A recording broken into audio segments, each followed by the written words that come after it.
Are those the distant footsteps of survivors? No, it's a bunch of nerds talking about Resident Evil. Welcome to the Spencer Estatement, a podcast where we will be talking about the Resident Evil series, usually the games, sometimes the movies, and anything in between. I'm Vanessa Sketch, also just known as Vanessa, and with me are my buddies. Why don't you introduce yourselves? Hi, I'm Chris, aka Jabberwocky1986, or at Chris Jabberwock. And I'm Paul, aka castlerook. Cool. Awesome. So, since this is our first episode, today we're going to be talking about mainly the Resident Evil 2 remake that came out just about a year ago, and a little getting to know you segment where we each let you guys know how we came to the Resident Evil series and I guess generally what our favorites are.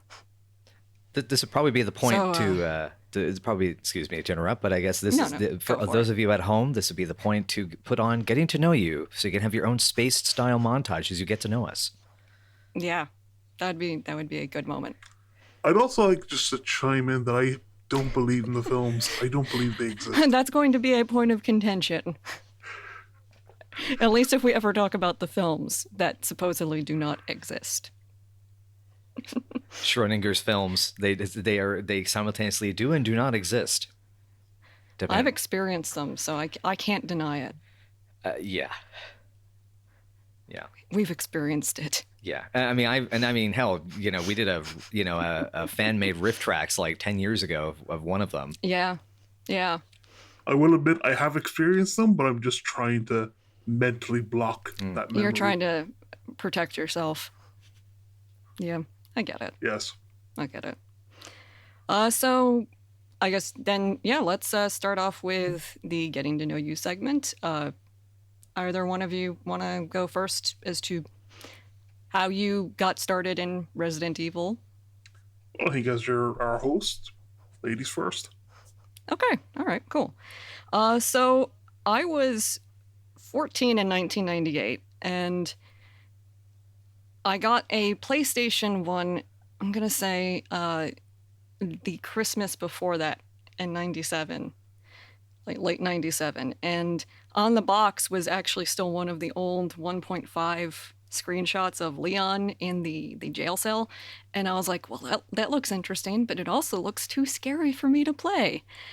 And then in the run-up to the release of the game, they kept showing the same commercial every week during The Simpsons, and I kept going, I'm really intrigued, but also, oh god, that's probably too scary for me. I don't know if I can play that. I like horror, but that might be too much. And then, April rolls around, and there's this kid that I was teaching Kung Fu to at school, and he was I think 2 years younger than me. And he starts explaining the plot to Resident Evil 1 as, well, you're in a mansion and there's a whole lot of monsters and it's really scary. But then you go down into the basement where the captain is feeding steroids to a Frankenstein's monster and you have to fight them. And I was like, well, that sounds ridiculous. But also That's sounds... what we describe it. Yeah. I mean, it's not wholly inaccurate, but I was like, well... that sounds like something I could probably handle. And then I was like, okay, so what about 2? That came out recently. And he goes, yeah, 2. 2 is about the whole thing happened to the city, so there are zombies all around the city, and you're trying to chase down this one particular zombie who's got a special key. And boy, was that confusing until I figured out who Brad Vickers was. And that really was not a great description of the story of 2, but it really did convince me, hey, you know what? I can probably handle this. So I convinced my parents that it was okay for me to get it. I was like, well, look, Claire is not sexily dressed. Huh? And my mom was like, oh yeah, you know what? She's not showing cleavage. Yeah, I guess this is appropriate. Oh my gosh. Yeah, the cycle shorts are appropriate for a zombie apocalypse. I mean, they're not great, but at least she's not wearing a skirt. Hot pants. Yeah. Hot pants. It's not Witchblade. It's not Witchblade. That the hot pants came later. Yeah, so I finally got to play it, and then I was just pretty much hooked after that. I was like, I gotta get everything Resident Evil related. And when we finally got a computer that year, the first thing I looked up on the internet was Resident Evil,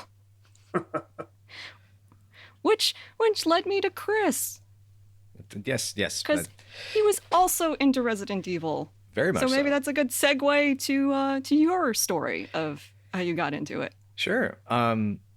So at the time, the original, mine actually goes back to the original Resident Evil in '96. And this is, fresh into the PlayStation generation and had a PlayStation. And I remember it was in like January of '96, I want to say, was when we were getting some game magazines. This is when my parents still played a lot of video games, either with me or either individually themselves. I come from a family of gamers and nerds and things like that. And my dad noticed Resident Evil mentioned in one of the magazines. This might have actually been old enough.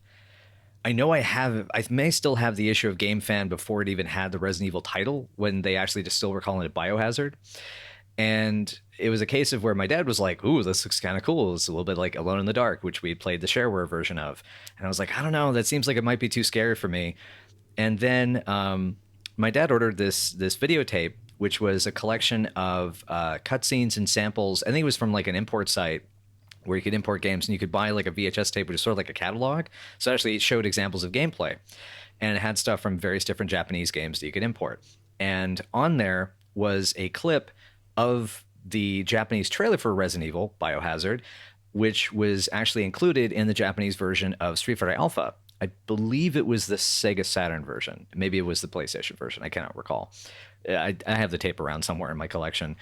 And after that trailer, just the music, the action, just like there was something about that just clicked. It just hit a lot of different interests. I had already been slowly migrating my way towards liking scary things, from like being a fan of Gremlins as a kid. And as you could probably tell, I was definitely a much more involved kid to actually like want to, get my toes into, this type of stuff that is probably not really actually is not age appropriate, but I'm someone who grew up wanting to make monster movies, from the age of like 6 or 7, wanting to make Godzilla films and, Ray Harryhausen adventure stories and things like that. And being able to kind of combine those elements with my then also growing love of action movies was something that really combined well. Anyway, so finally, convinced my parents to get the original Resident Evil. So I'm almost 10 years old at this point. And my dad was sort of like, and my dad even says, like, listen, if it's too scary, just turn it off. You're in control of it. And, my mom's like, sometimes saying like, I'll be here with you, if you get too scared. So it's sort of like they knew I wanted to be involved with it, and they were trying to be supportive of that, which I thought was really cool. But anyway, within the first day, I was hooked. It's like, it was terrifying. This was the old 96 big box version of the PlayStation where you didn't have auto aim. So it made things a lot more challenging, and I died pretty quickly. I even had like a nightmare I think the first or second night I was playing it. And but yeah, so eventually, as it became, it was something that I loved a lot, but I didn't like make the leap to like total like fandom obsession until later into 97, when Resident Evil 2 was still kind of far off, and this is when 1.5, all the pictures and stuff in the magazines were just like, wow, I really want to get this. I want to see what they can do with it. Now I was starting to then transition into, horror films. I was getting older. I think it was about 11 when I started getting online and starting to like write fan fiction and get involved with different Resident Evil websites. And and so, I was really active in a lot of Resident Evil 2 fan communities, or a couple of them anyway. This is, for context, this is back when like there was, evilonline.net, I think was what it was called. Yeah. Yeah, I think I remember Evil Online and specifically. Right. And like there was a couple of others, and that was like it. And yeah, and that was how Vanessa and I met, was, after Resident Evil 2, which, again, was like this big deal, even though I had kind of my reservations. I was starting to enter puberty, and so like I had to feel like disappointed about it and have to have opinions about it just to have an opinion, and then realizing in hindsight that probably that's where like, I don't know, signs of like depression or anxiety came from. Anyway, though, yeah. So that's how Vanessa came across you. I mean, we shared fan fiction together. We were on the board, the www boards together, and yep, ye old internet. Ye olden internet, yeah. At this point, and all these. Yeah, the dark days of dial-up. Yeah, yeah. I had AOL, so I had like the little man that was like me, and he was like trying to run and eventually connect, and I would just sit there going, just get there, man, just get there, please, just get there. We just had the screams of the dead. Yeah, it was like the screeching 56K modem, and it was like, oh my god. And then, I think Resident Evil was the first series that I wrote any sort of fan fiction for, and probably the series I wrote the most amount of it. Mm-hmm. Same here. I'm gonna say like amount of stories. Yeah, I mean, I had it was boggling. But yeah, when it comes to Resident Evil, it's like I can still remember so many of the ideas. And getting ready for this podcast, I even actually I got flashbacks to like, oh yeah, the Elliot Edward on the rooftop, with the helicopter. I wrote a version of that scene as a fanfic. Wow. Anyway. I wrote about what happened to the Midtown bus. Yes, I remember that one. Yes, what was it? Bus 32? Yeah, I think it was Midtown bus number 32. That's it, yeah. That one actually got finished. Mm-hmm. But anyway, so that's my story, and I mean, it's been a love-hate relationship ever since. Mostly love. A little bit of both. You love to hate it, or you hate to love it. So, your turn. Yes, Paul. Okay, so this goes back to the heady days of 1998 when magazines still had demo discs on them. Ooh, They roamed the earth.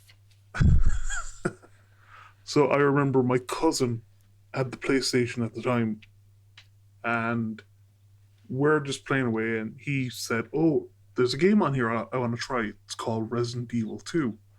This was just before it got delayed, so effectively it was 1.5.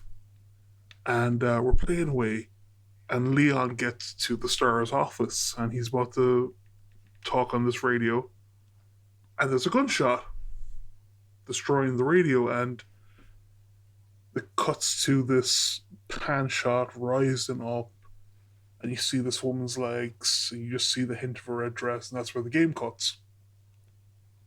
So obviously this is when Leon would have first met Ada. I have played that demo. I have played that. Yeah. That was the one that it came with the original DualShock version, not the DualShock, the original version of the director's cut before they added the DualShock and the music. The music. So this was when this was the demo that was on certain magazines over here, and I was fascinated, and he kind of said, "Oh, I'm going to be renting Resident Evil 1 over the weekend. We can play that." So we played Resident Evil 1. We didn't get very far, but kind of Christmas coming up, and I said to my parents, "I want a PlayStation. Is that okay?" And they said, yeah, we'll get you one. What games would you like?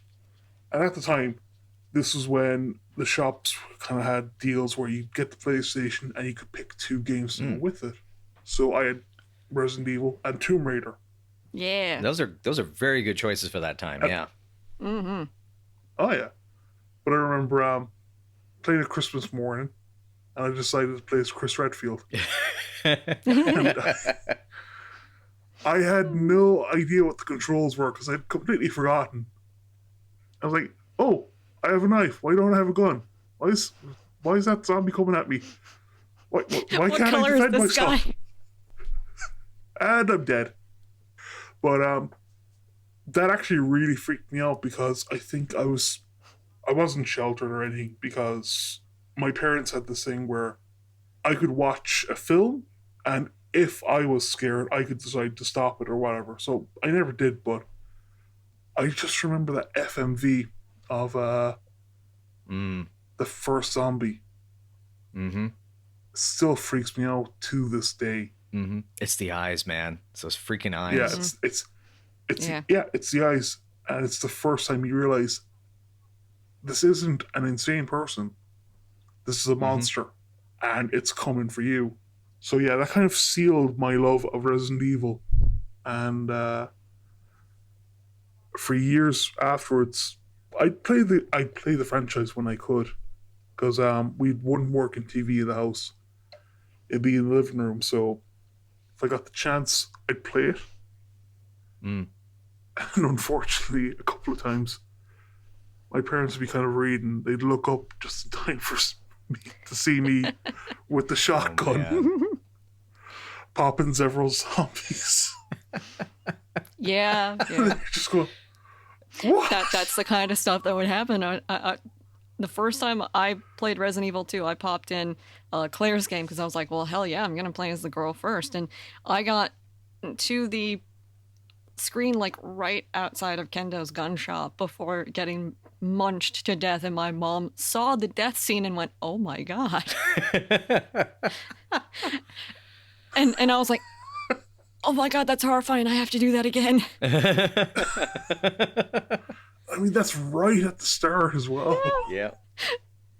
It happens right off the bat. It's not great. But actually, just one very brief story.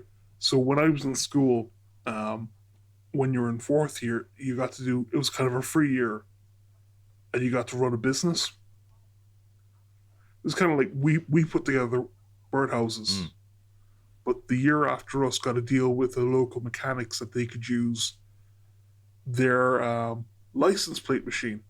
So for about, I think it'd be about $10 an hour or something, you could get a personalized license plate. So I decided I'm going to get Resi Evil on there because you could only have 8 letters. And however they interpreted it, the license plate came back saying Rest Evil. Rest in Evil. I mean, that sounds like a great like mid-90s thrash metal band. Yeah. Wow. Yeah, that's good.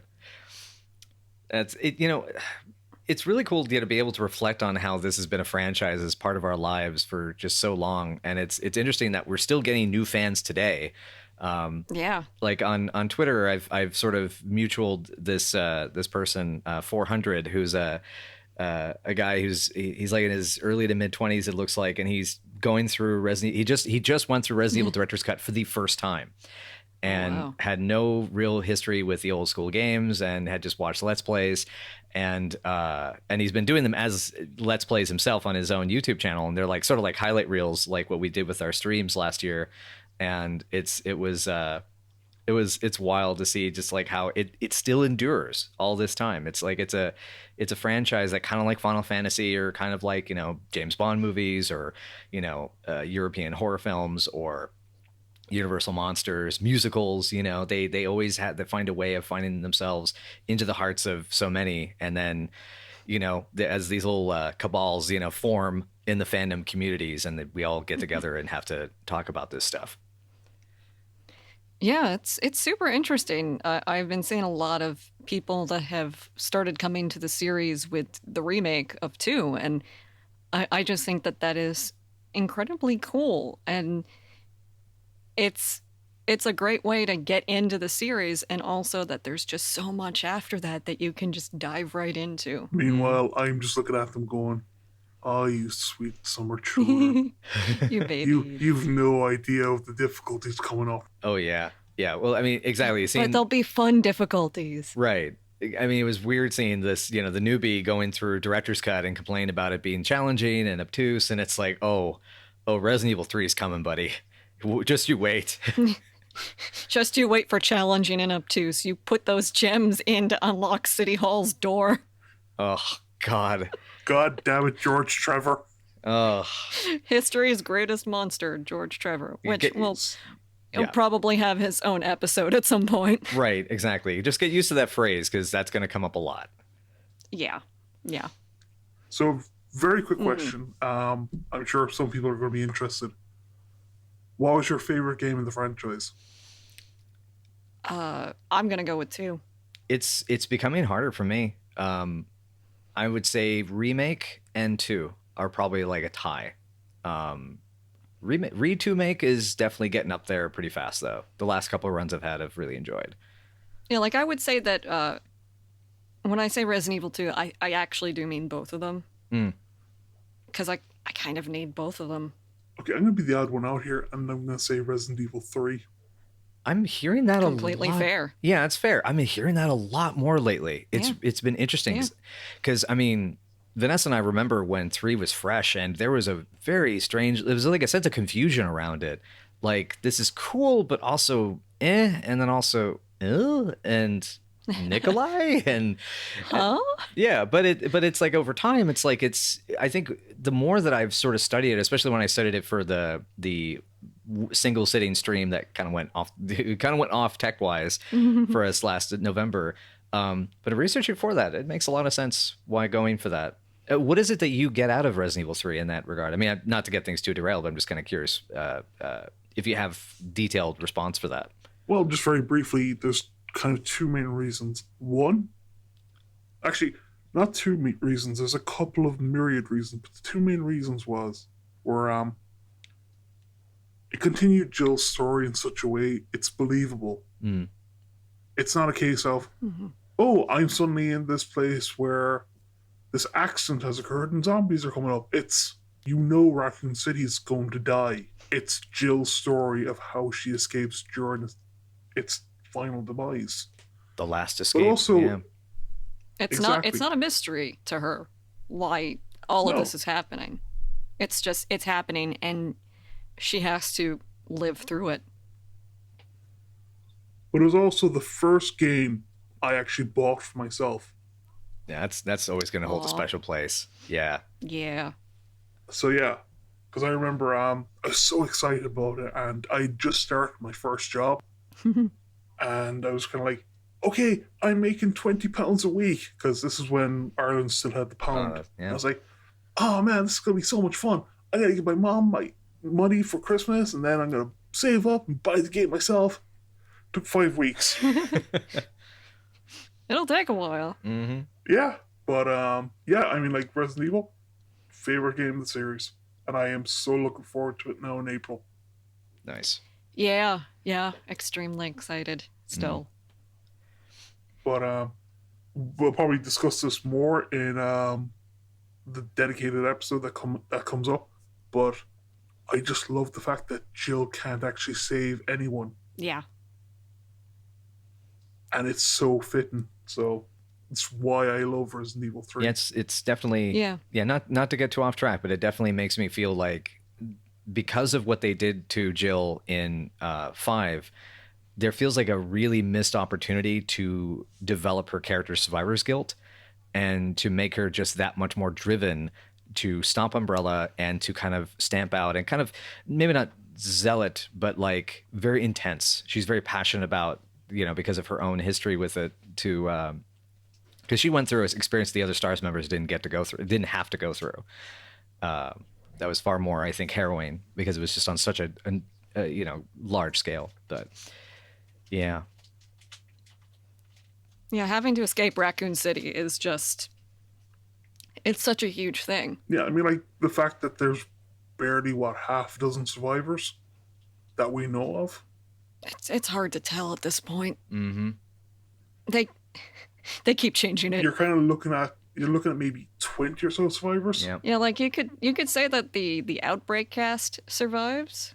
Some of them. But yeah, like you're 8. pretty sure that at least you get confirmation that Alyssa survives in Resident Evil 7, and I think Yoko at the very least as well, because she testifies against Umbrella. Her and the Umbrella scientist Linda, I believe. So it's like you could, if all of the people in Outbreak that you played as survived, then that's like, 8 people? Mm-hmm. And then... Not counting the characters who are unlocked. Yeah, and not counting Linda and the other... I think there wasn't another guy there. Helicopter pilot. That guy. There was also Curtis Miller. He wasn't in Raccoon City, though. No, his family was in the city, but he was out of it. He was, yeah. So he wasn't actually a survivor, but please let me go back for my family. Oh, no. Yeah, a witness more than anything. Yeah. But the point is that you still have a very small pool of survivors and people who've gone through what no one else can really understand. Mm-hmm. Yeah, yeah. It would be nice to have Jill paired up with one of the like Resident Evil 2 survivors. Yeah. At some point, they would have the at least closest experience to each other. Yeah, because I don't think even she would have that kind of connection with Chris anymore. No. Yeah, I no, don't. because Yeah. he was in Europe. Hanging out with all the pretty ladies underneath those umbrellas. For fuck's sake, Chris. God damn it, Redfield. But anyway, so he says investigation, booze cruise. But getting things back on track, though. So I guess that kind of covers, the sort of introductions, and also one thing to be aware of is that we will get into these tangents. This is what we do. I mentioned this this week. Yeah, this is a more conversational kind of podcast. Yes. I don't go for tangents. I go for cosines. Ah, nice math jokes. That's the only math joke you will ever hear me utter.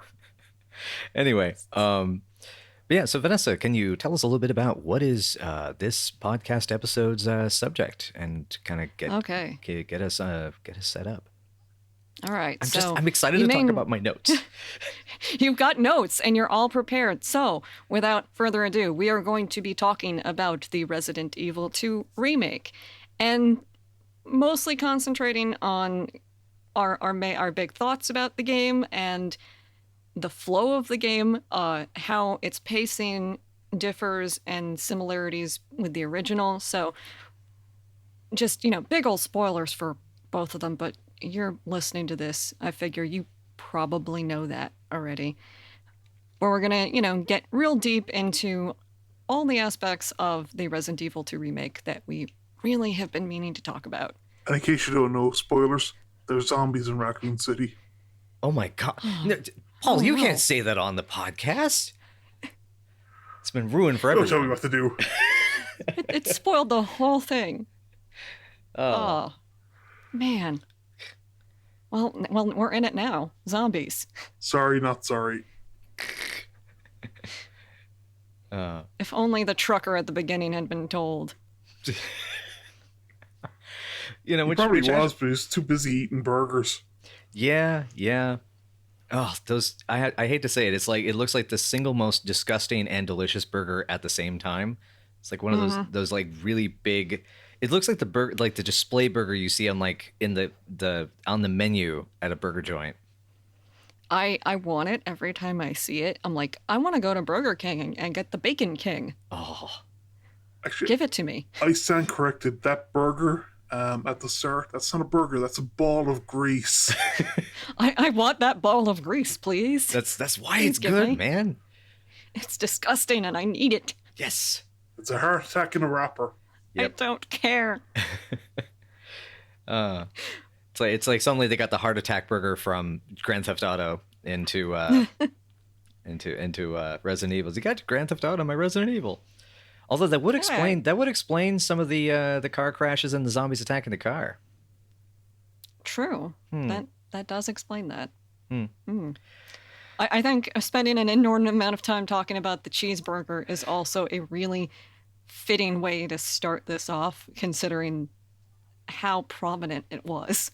Right. It's pretty much one of the first things you see. I was about to say it's the first shot, isn't it? It dissolves in on the burger, and they just help. Yeah. Yeah. I mean that's so. You got notes, so you wanna dive into any of that? You go for it. So many notes. I have a page and a half of notes. But yeah, no, talking about the burger is really fitting because one of the things that I thought was really cool in this past week, going through Claire A and Leon B for both games and realizing that one thing with the remake that is sort of taken for granted in some ways is that it has a much slower buildup. It allows that the trucker scene is longer. It's not just simply it's more cinematic. Like the way it's even paced narratively is more like a prologue sequence, and then getting into the main story. you know, I guess it's sort of like they do like a cold open, you know, essentially for that beginning of the remake. And when going back to the original, I thought what was kind of interesting was how it just the original just throws you in. I think it's like a 3 minute and 20 second or 3.5 minute plus opening cutscene. And it's staged very much like old video game cinematics were back in the 90s, which is that they were like disparate scenes that kind of had a bit of a narrative flow, but they didn't like have that sort of build up and release. They didn't have the cinema or prose, you know, literature pacing to them. I mean, if you played fighting games in the late 90s to early 2000s, you know exactly what I'm talking about. Like, you know, Mortal Kombat Deadly Alliance, or, you know, the way that, you know, Tekken would do its cutscenes. Like, you know, it's like, here you go. Compared to the original, though, it's pretty mind-blowing as like a step up in storytelling. Absolutely. But I mean, like, when you look at the original, you have Claire walks into a diner. Leon sees a body on the side of the road, goes to check it out, and he's surrounded by zombies. Claire's still in the diner, is surrounded by zombies, opens the door, and suddenly Leon's there. Surprise. So you're kind of wondering, how did he escape them? Which I love now about the remake is it's actually consistent and makes sense how they met. Yeah, the timing syncs up a lot better, and it's and it also, I think, what's kind of cool is in some respects you get to play the original opening now. You know, in some way, they've restaged it in the gas station convenience store, but it's still that same intro. It's still the point of like there's a body and then encountering the zombie, getting surrounded, and then having them run into each other. But now you get to actually play it, which I think is one of the coolest parts about it. Exactly. Yeah, it's a slower opening that you have more direct control over for the most part. But it also and that eases you into it. It also ramps up the horror straight away because you see something's happened at the gas station. You see the pools of blood. I mean, this is something I only noticed when I think it was you were streaming it last week, Chris. Was there's blood on the petrol pump? Yes, that's right. Yeah. Like, yeah, something's happened there, and it's when you go in, you're kind of looking for clues. You see somebody's lying on the floor. They've been wounded to their neck. And straight away you're thinking, what's happened here? And then shit's you gotten see bad. Officer Cortini.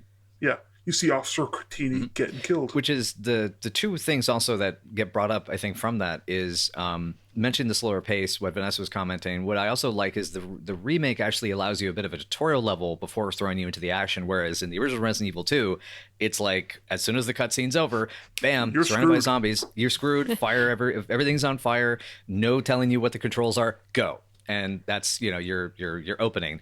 And hope you read the manual. Right. Survive, ass. Yeah. And when it comes to the remake, it's kind of cool. There's two things, is that it definitely reestablishes that this is a horror game, because in going from Resident Evil 1 to Resident Evil 2 in the 90s was very much like the first game was very horror adventure, and it was definitely taking a lot of inspiration from Alone in the Dark, Sweet Home, a lot of point and click adventure games, a lot of like the mystery, you know, things like Seventh Guest or Dee's Dinner, Dee's Dinner Table, I found out is the actual real translation for that. And it was sort of like the remake had to reestablish the tone of that being what Resident Evil is, whereas in the sequel to Resident Evil, from the original Resident Evil, doing a sequel to it is like, no, you have to make it bigger, faster, and understand that everything's more chaotic and that it's just a bigger experience. And it's kind of cool in the remake, they allow a bit more of a slower burn that then leads into more dramatic chaos, and it allows you to have less of it as like, say, like a car chase scene or like the zombie in the back of the trunk, and more of just the kind of haunting and, you know, kind of dismal apocalyptic or almost post-apocalyptic practically visual of them going through the town, and like them even saying to each other in the car, like, is there any survivors? And they have to like kind of like have to support each other and say, there has to be somebody. The city's too big for there to be no one left. And yeah, that's just, the whole way that they handle the opening to me is just is fantastic in the remake, just because it reestablishes right away that we're going back to the basics. We're having a bit more going back to the basics of more horror. We're taking what's been learned in Resident Evil 7 to make it more human drama, and then also, you know, still making it kind of this kind of a smoother flow. It kind of establishes the flow of things. It establishes how the items are going to be working, the ammo system, staggering enemies, and how like when you go through the convenience store, there are some zombies who really aren't supposed to like take on. Like you really just have to just bolt after you kill the first one. If you are able to on say assisted mode, you just keep moving. But in any case, just to finish my point is that yeah, it's a one of the things that took me from the comparison straight away is just how they just really, I think, crafted this fantastic first impression for getting us back into Raccoon City and getting us back into the Leon and Claire characters, their dynamic, and just, hey, it's a zombie story. Like, that's the thing. I mean, we've missed the zombies being the centerpiece of a Resident Evil game for, God, I think Zero was the last one that they really, like, of the main series that they really featured in as the core. Six.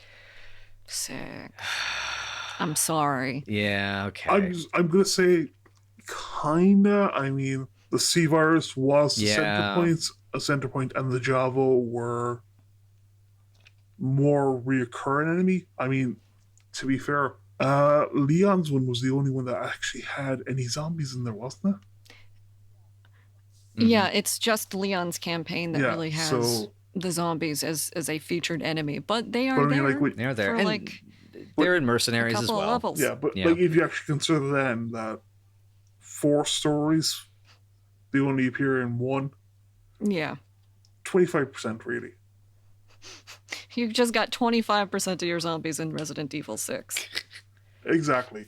Which I mean, I also recently I recently replayed the first level of Leon's campaign in Resident Evil 6. You have my sympathies. Yes. Well, the thing that I noticed first was, wow, this is way longer than I remember it being. I thought this level was shorter, but it was not. But to relate it to the remake 2's opening is it has a lot of that same, the city is on fire, kind of literally, and vehicles are crashing, and in a kind of like Resident Evil 3 twist, Leon is routinely shown people that he is not allowed to save in any way. Yeah. And it's got a potential to be really heartbreaking. And it has that same kind of like, they want that kind of tone, but Remake 2 really succeeded at getting the horrific tone across. Yeah, I mean, Resident Evil 6, I have a lot of problems with that, and I'm not going to get into them here, but just very briefly, Leon in Resident Evil 6, it's like he can't even give a fuck anymore. Mm-hmm. Whereas Leon in the remake, he's almost broken pretty much straight away by what he's seen. And I mean, what's interesting about 6's original level was he at multiple points wants to go out of his way to help people and to save them, and it just doesn't work each time. Yeah, he's not a motive anymore. He's just something in him is dead. Yeah, I'm sorry. Go ahead. I was also going to, if I may quickly interject, it's in many ways it's like the forcing, because I think this is kind of what happened to Jill and kind of what's happened to Leon as well, is that it's the forcing the character and the player by extension to basically be a witness rather than a participant in what's happening. And there is this grand sense of helplessness to you, you know? Yeah. I mean, Resident Evil 2 really kicks off Leon having a terrible day. Yeah. The worst first day. Worst first day ever. Yeah. I've been shot. Ow. I've seen a police officer torn in half. Mm-hmm. And a sheriff get his entire like practically trachea torn out through a small hole in his neck. And I've seen my lieutenant become a zombie. My direct superior just dies and comes back, and it's awful. And the only other person I met coming in, we spend very little time. Yeah. But hey, I did get to meet this very beautiful woman who I think I might be in love with, but I'm gonna spend. She says she's from the FBI. I'm gonna spend the next 20 years chasing after her like a puppy. I love you, Leon. I love you. You're Uh, ridiculous. yep. Ridiculous boy. Yeah. It's, I mean, He's a bit of an idiot, but we love him. I think we said this a long time back on one of the streams, or that we did, was that it's like we make fun of Leon because he's like that the dopey little Labrador puppy that like trips over himself. It's like, oh, he's a bucket puppy. Yes, exactly. He is. He's got his head stuck in a bucket. It's really cute, but also kind of sad. Right. And you wanna help him out, but you also kind of want to laugh at him a little bit before you do it. Yeah, you need to put this up on Twitter first. Yeah. Poor guy. But I mean, like, Leon, he just feels like, I collected the tops of 5 cereal boxes. Now I get to be a policeman officer. Hooray! And he goes into Raccoon City, and half an hour later, it's just like, I don't want to be a policeman officer anymore. It's too scary. I don't like this. Everyone's dead. I don't like this at all. This was a bad idea. I'm sad now. Oh, jeez. Interestingly enough, there's a lot of similarities that I hadn't thought about between the Dark Side Chronicles levels of Resident Evil 2 and kind of how the remake structures certain parts of it, like the thing. Go ahead. They announce everybody evacuate to the RPD in that. Right.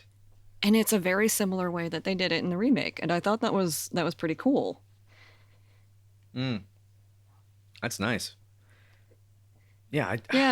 And Annette's characterization in remake 2 kind of ends up as like the halfway point between how like weird and kind of antagonistic she is in the original and how sympathetic she's portrayed in Darkside Chronicles.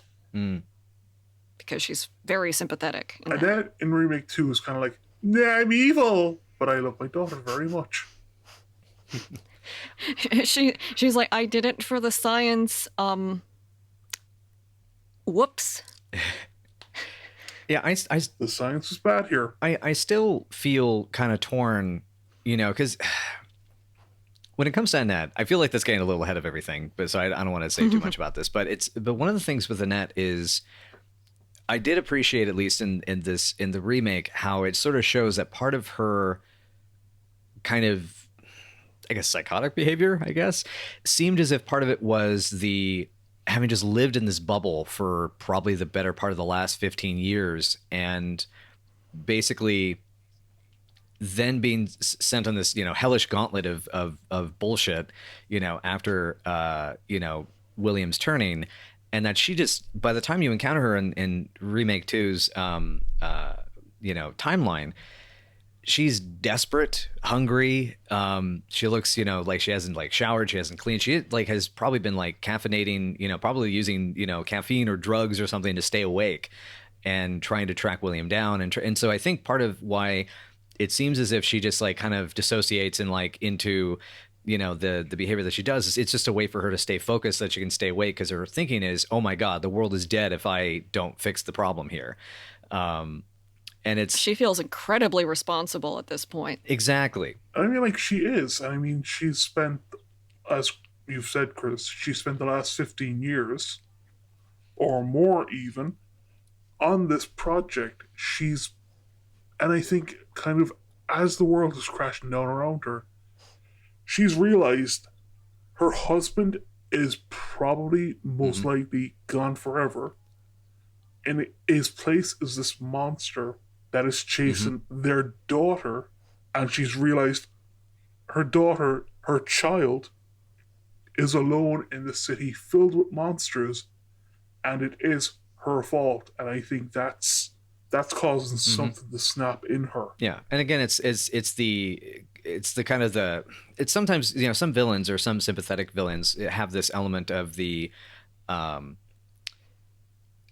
kind of the crossing point, the turning point, where they're sort of confronted with the reality of what it is that they are and who they are, and sort of have to step back and sort of empathize with the situation. And that's the reason why I don't want to completely vilify Annette. I feel that she's a villain in that she caused the situation to take place because she supported William. She probably was very pivotal in his research, and she didn't really try to stop him with, she probably could have killed him off much sooner and given him the end. I don't think she could have. No. I think he got shot to hell with like 8 bullets, 11 billion bullets, and he jams that thing in, and he's already twitching. I don't think that tiny little regular gun would have done it. Well, I meant the tube weapon that she uses later to take him out, or tries to stun him with that. Possibly that was something that could have done more damage at the outset, but that by the time she uses I kind of get the feeling though that weapon was kind of like in case of something's bursting out of the test tube, break glass to use weapon. Mm-hmm. That would have been an emergency item. I also get the impression that might have actually been the first time that she was able to locate him. Okay. Because a lot of this was her her introduction with Claire, since we're gonna drill in on the whole Annette situation now. She was kind of looking at the fallout of William attacking the elevator. And that he's already gone.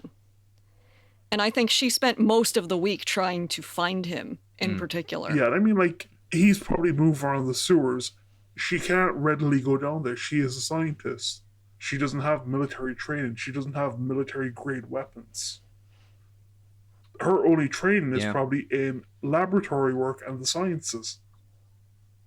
Not to mention that when you see her in Leon's scenario, she's huddled over a corpse examining the remains.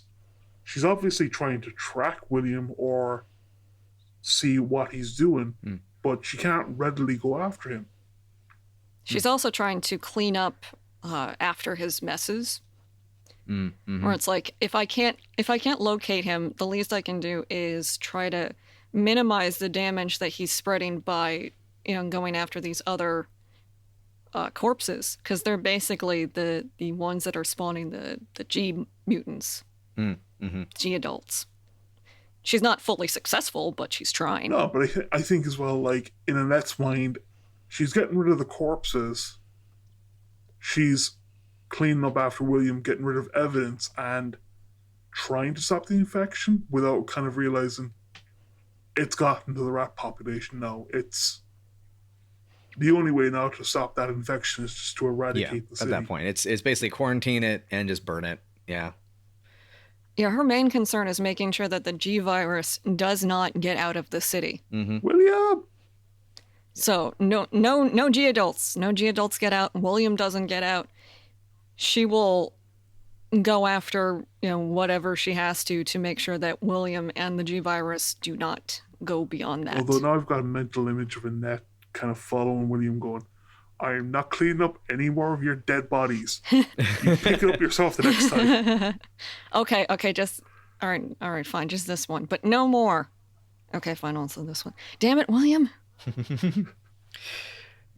What's also kind of interesting, bringing up this topic of discussion, this one of the things I also have in my notes about the tone and style difference between the original and the remake, and how the remake sort of kind of tries to reorient Resident Evil back on track, is how,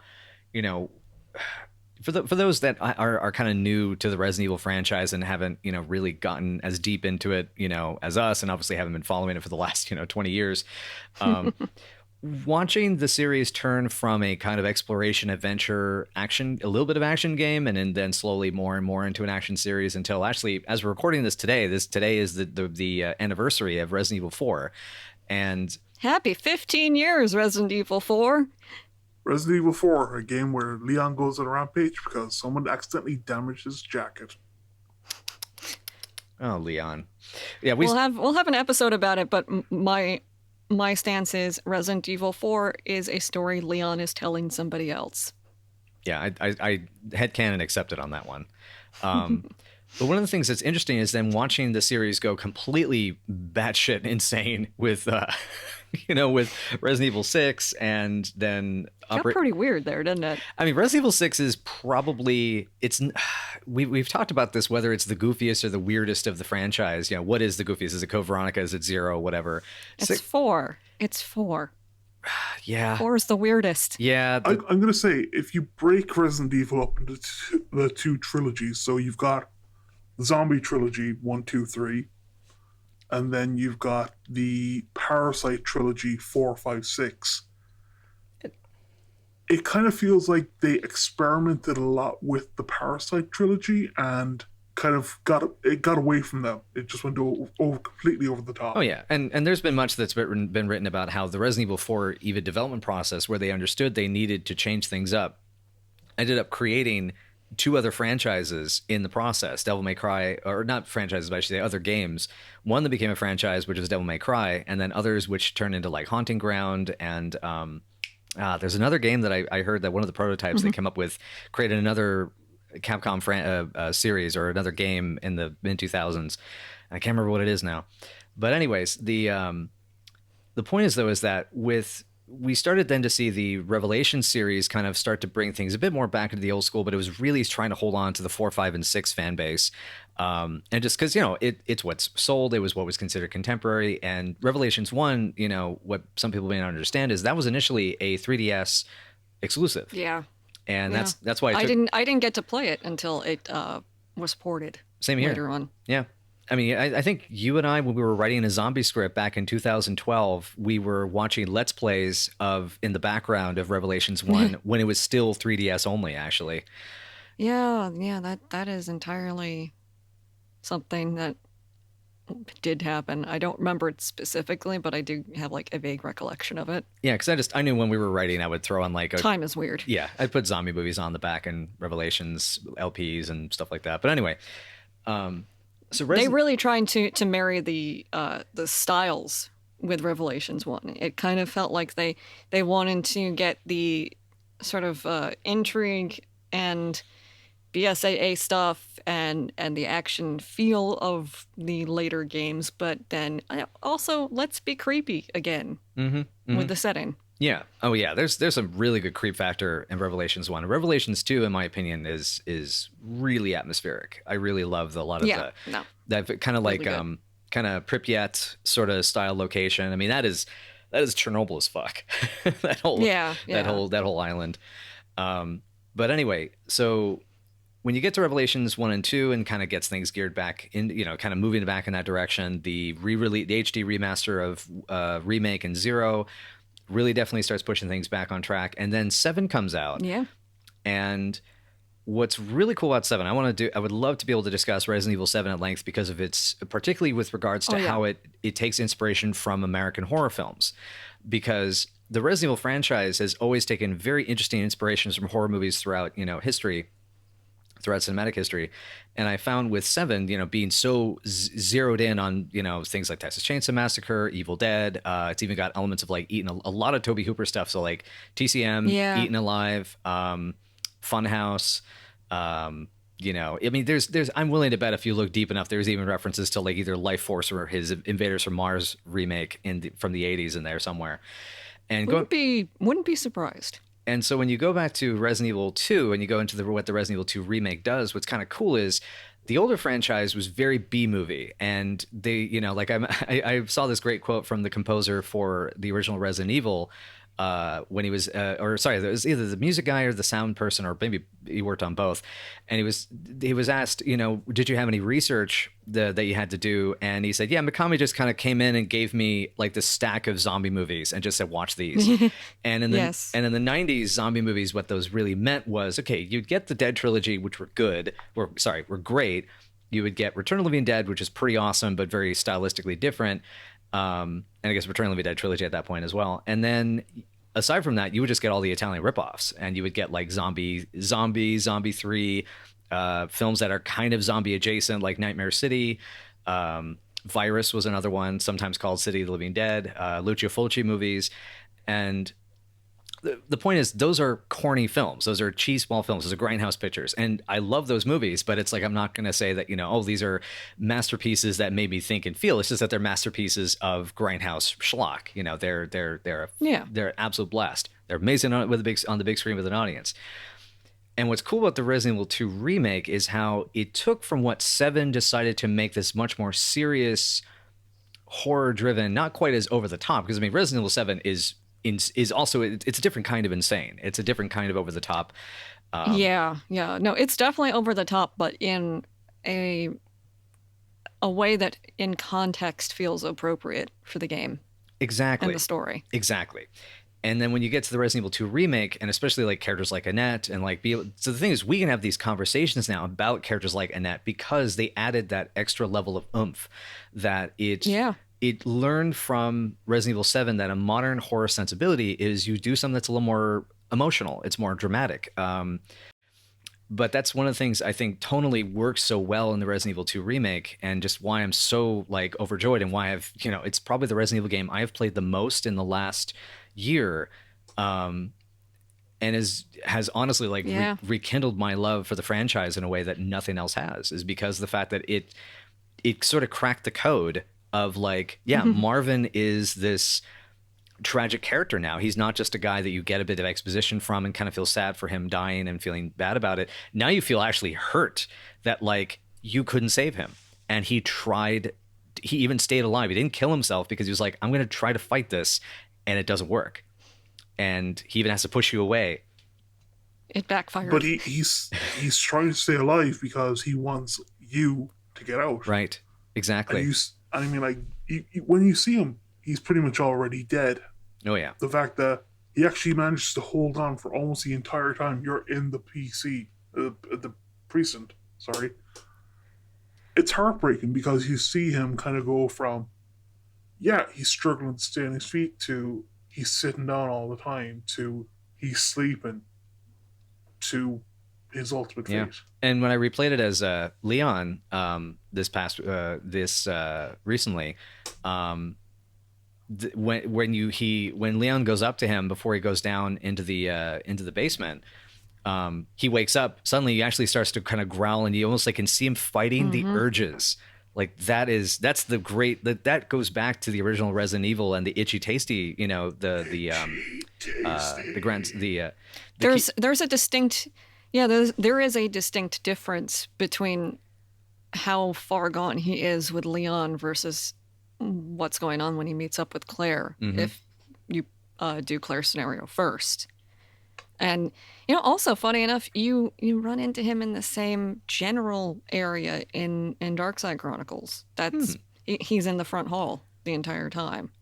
Wow, I'm really gonna have to set up my Wii again and play Darkside Chronicles again. But just to briefly go back to Resident Evil 7, I kind of think what happened was Capcom remembered that the best Resident Evils are the ones where it's not this grandiose scheme to destroy the world. It's the horror in this little tiny corner of the world. Yeah, it's almost the forgotten places. Right. Go ahead. Well, it's just little tiny places where horror festers, evil lurks, and it's a place you walk into. You know something is there, and you don't know what is lying around the corner. I mean, you look at 7 where Jack could come at you at any time, and you feel that horror that you feel when Mr. X is chasing you, when Nemesis is chasing you, when Birkin is chasing you. Yeah, Jack and Mr. X have a lot in common.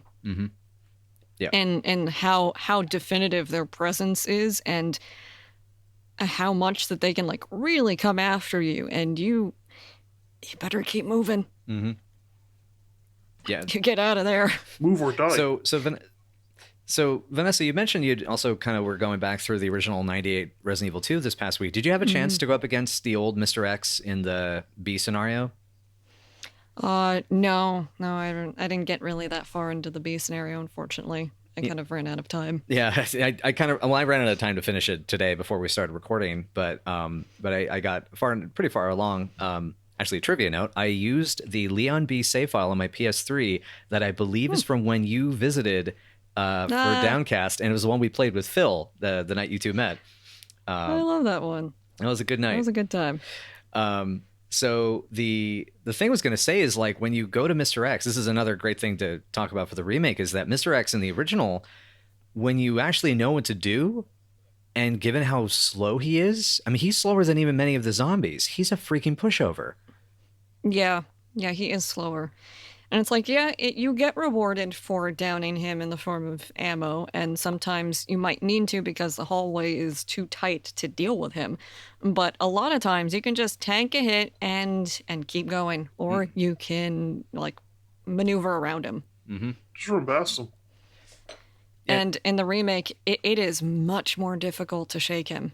He's terrified. Oh yeah, yeah. I mean, the first time I played the remake version or dealt with the remake version of Mr. X, I mean, I was running a heightened heart rate for I think like 40 minutes, and it took like 10 minutes after I was done with him for it to go down. Yeah, and his presence kind of creates an interesting strategy that you didn't have to deal with in the original, and kind of makes me think of how the Crimson Heads introduced a different strategy of how do you deal with zombies. He still means you have to deal with zombies differently. It's, okay, I know that I'm going to have to come through here later. I have to take care of these guys now, because if he's on my ass later, I can't have them here. Mm-hmm. I mean, that western hallway... You're dead. ...is a huge-ass problem when Mr. X shows up, because it gets repopped with lickers. Mm-hmm. And they are a real, genuine threat. Mm-hmm. And probably one of the most overtly threatening monsters in the game. They're easy to avoid as long as you don't run into a situation that you have to rush. And, oh no, Mr. X kind of makes you have to rush. Yep. Yeah, oh yeah. The amount of times you have to power walk, especially like when you do the run as Claire on hardcore, and you have to power walk away around the corner to get to the past the dark room to the stairs, and then as soon as you know you're clear, you run for it. And it's like, okay, the licker can't probably, like, you probably still have like a 30% chance of getting hit. But it's, you know, it's like, oh god, yeah. That is intense. Because like the remake, the original remake, for one, it made you think about, okay, I used to think that I could just kill any zombie and it wouldn't be a problem. Now I have to consider, who do I put down and then burn?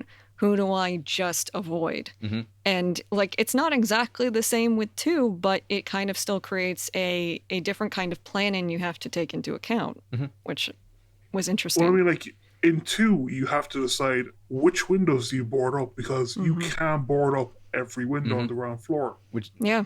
So you're kind of thinking, where am I going to go? What do I board up first? And in a way, that is this version of which zombie do I kill and which one do I burn? And it changes depending on scenario. Yes. Oh yeah. Which is, I mean, one of the things also going through the encounters on the original versus the remake was that it's incredible how much more, even though Resident Evil 2 Remake is definitely far more of a horror game and far more of a scary game, I think, than even in some respects the original is now, that, you know, looking back on it. Because the original Resident Evil 2 is scary if you don't know what you're doing. Whereas now, I mean, I've gone through Resident Evil Remake, the Resident Evil 2 Remake. I think I've beaten it about 9 or 10 times in the past year. It's still terrifying. It still gets me. And it's part of that is because they throw so many more events of zombies breaking through windows, the change-ups of how lickers are handled. I mean, going back to the lickers, I mean, you can't really kill any of the lickers in the Leon scenario. Like, and like even like on hardcore, like you might get lucky if you can pop a grenade in their mouth, but even then you shouldn't, because you need to save those for the end. Yeah. So it's it's like, if you're going well, you will not have to kill a single licker. Mm-hmm. Yeah. And generally, it's recommended that you don't. But I think as well, like, it's the ammo makes it more of a horror situation, because you're never going to have enough ammo. I mean, Chris, I was talking to you last night about how I was playing Claire's B scenario, or B story, and I literally found a box of 2 handgun bullets. Mm-hmm. Mm-hmm. Yeah, it does change. I mean, like, that really ramps up how you have to think, because, yeah, you might be able to make some handgun ammo, you might be able to make a shotgun box of ammo, but it's never going to be enough, and you have to think, who do I kill? Who do I run past? Am I going to have enough in the next section? It reminds me of Go ahead, please. No, all I was going to say was it really ramps up the horror, the survival horror aspect. Exactly, the survival aspect of it. To kind of piggyback off that is it reminds me of a positive remark I saw regarding the Evil Within 2, which is definitely, I mean, Evil Within would not exist without Resident Evil, especially without Resident Evil 4. But Evil Within 2, one of its, I think its highlights that I heard someone say is that when it comes to ammo, you're never empty, but you never have too much. Like you always have just enough ammo for every situation you're going to come across, but that means that your skill has got to be top tier. Yeah, if you go through a situation and it ends badly, you could just really run out of everything. Mm-hmm. If you're not handling it properly, if you're not thinking, you can get really screwed for resources. Mm-hmm. Yeah, it's not unkind, but it's still kind of difficult. Yeah. I mean, the other side of that is that Evil Within 2 does at least have a functional stealth mechanic, and that it encourages you to do that whenever you can. It's like, if you can take these guys out by sneaking up behind them and stabbing them in the head, you should do that. Yeah. That is a way better way to go through it. It's a shame you can't do that in Resident Evil, any of the Resident Evil games. Mm. Yeah. I mean, I think that it would possibly work in like the remakes now, but it would still have to be done similarly to that. Mm-hmm. Otherwise you start going into like genuine stealth territory, and I don't want any more stealth. Thank you. Yeah, at the very least, you got to be super careful with it. Don't you want Leon crawling around in a cardboard box? No, I'm good. Yeah, I can't see him fighting Tyrant in that. Oh, he can't see me if I'm in this box. I'm gonna mail myself out. That's it. That's how I'm gonna escape Raccoon City. I'll mail myself out. He's just there. Yeah, I think what like the remake did so well was like, even when the characters don't get enough scenes, which like as a criticism, Irons maybe could have used more screen time. Ben definitely could have used more screen time. But the criticism is that you like what they give you so much, you wish you had more of it. Mm-hmm. And that's generally still a better problem to have. It's like, I want more of this character rather than, you know what, I've seen enough of you, please go away now. Because, I mean, like, let's be honest, Irons is one of the most despicable characters in a series filled with despicable characters. Yes. Oh, yeah. He is one of my favorite villains because he's the absolute worst person, and I hate him. He's the most monstrous person, even though he is completely and utterly human. Yeah. But I think in the remake, he's got just enough scenes because he is so vile, he is so despicable that anymore, it would actually start hurting the game. Yeah, I think without the Sherry segment, he would have needed more like genuine screen time, but because he gets Sherry's entire segment dedicated to him, that really helps with that. He's Sherry's monster. Yeah. Yeah, that's a good way of putting it. He is 100% that. Mm-hmm. I mean, I've seen some criticism saying that like, oh, you know, he's too overtly evil. As soon as he shows up, he's pointing a gun at Claire and he's, you know, hitting her and threatening to murder her, and that the chief in the original is, by contrast, just really off-putting. And I'm like, yeah, but the first thing he does is he still aims the gun at Claire in the original. It's just that he lowers it and then goes on to talk about the mayor's daughter and look at how hot this dead lady is. Also, I used to love taxidermy. Well, nothing screams evil like he goes taxidermy. I mean, I was about to say, I mean, he goes from taxidermy. Like 0 to Norman Bates in like 3 sentences. Yeah, it's like the first thing he does, it's like, oh, I'm sorry, I thought you were a zombie. And it's like, okay, that's normal. And then he's like, so the mayor's daughter, huh? She was really pretty. And I was supposed to protect her, but I didn't. I failed real bad. So bad. Unless I completely forgot this. In the remake, isn't the first time you see him is when he's actually standing over the mayor's daughter? No, the first time you see him in the remake, he is... No, in the original. Sorry. In the original, in the original. Yes. In the original, yeah, he's sitting at his desk and the mayor's daughter, her body is just splayed out on it. I mean, like, come on. That is far worse than in the remake when you meet him in the car park. I mean, and he slaps Claire. Yeah. I mean, I guess what the point that people are trying to make is that it's more overt threat, where he is like saying, I'm going to kill you in that scene, versus the original where it's just, look at me be super, super creepy. Right. But I think that still comes down to personal preference. I mean, like, I'm going to be completely honest. Irons in the original freaks me out because he is sitting at his desk. The mayor's daughter is dead on his desk, and he's just like, maybe I should stuff him out her. I mean, come on, that is just... You know, also, if I may point out, the position of the wound on Catherine in the original is suspiciously close to where Irons' mouth could go. Which makes... Ew. You know... Yeah, that's what I'm wondering. Like, was he inspecting the wounds? Like, because we don't know for sure. Is it a knife wound? Is it a gunshot? Or is it a bite?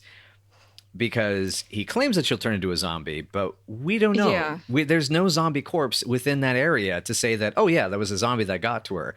Well, there was a scream earlier on. But that's it. That you hear. Yeah. Yeah, and there's also no actual way to get out of that area at that time. Mm-hmm. She was stuck in there with Irons. It had to be Irons. Exactly. And so that's the thing. I definitely can't hear a gunshot wound, so I'm kind of thinking he stabbed her. That would be my guess too. Because, I mean... Yeah. Taxidermists use a lot of very sharp implements to peel away the skin. I watched the last season of Mr. Robot. I know a little bit about taxidermy now. I mean, evidence-wise, you didn't hear a gunshot, you just heard a scream, so that would, I guess, lend itself more towards stabbing. And maybe he was like, you know what, I'm going to save my bullets for the cops that I've already shot and want to continue to shoot. Yep. And that's, I think... I killed Ed. That's right. The thing also that brings up is when talking about Irons and the comparison between the original and the remake as well, is that I think in the remake he's more directly hostile towards her and as a more aggressive. In the original, what's interesting is how he's basically just kind of getting off on the hunt, and he's getting, he's sort of luxuriating in the, you're all trapped in here with me. This is my world, and as soon as you're in my web, I can do what I want with you. And I think that's the reason why he still is just as evil. He's just not as initially physically violent, is because to him it's like, I'll get to it later, it's whenever I can. When he feels like it, It's that arrogance that comes with power. I mean, he's the chief of police. He can pretty much cover up any crime he wants to. But he's kind of forgotten that he is in a survival situation. Even if he was to get out, there would still be questions. And he's not thinking that far ahead. He doesn't even realize that the place is filled with monsters now. He's just completely delusional. And I mean, like the first thing you hear about him in Claire's scenario is the facts. In the star's office that says, hey, guess what? Guess who's a rapist? It's the police chief.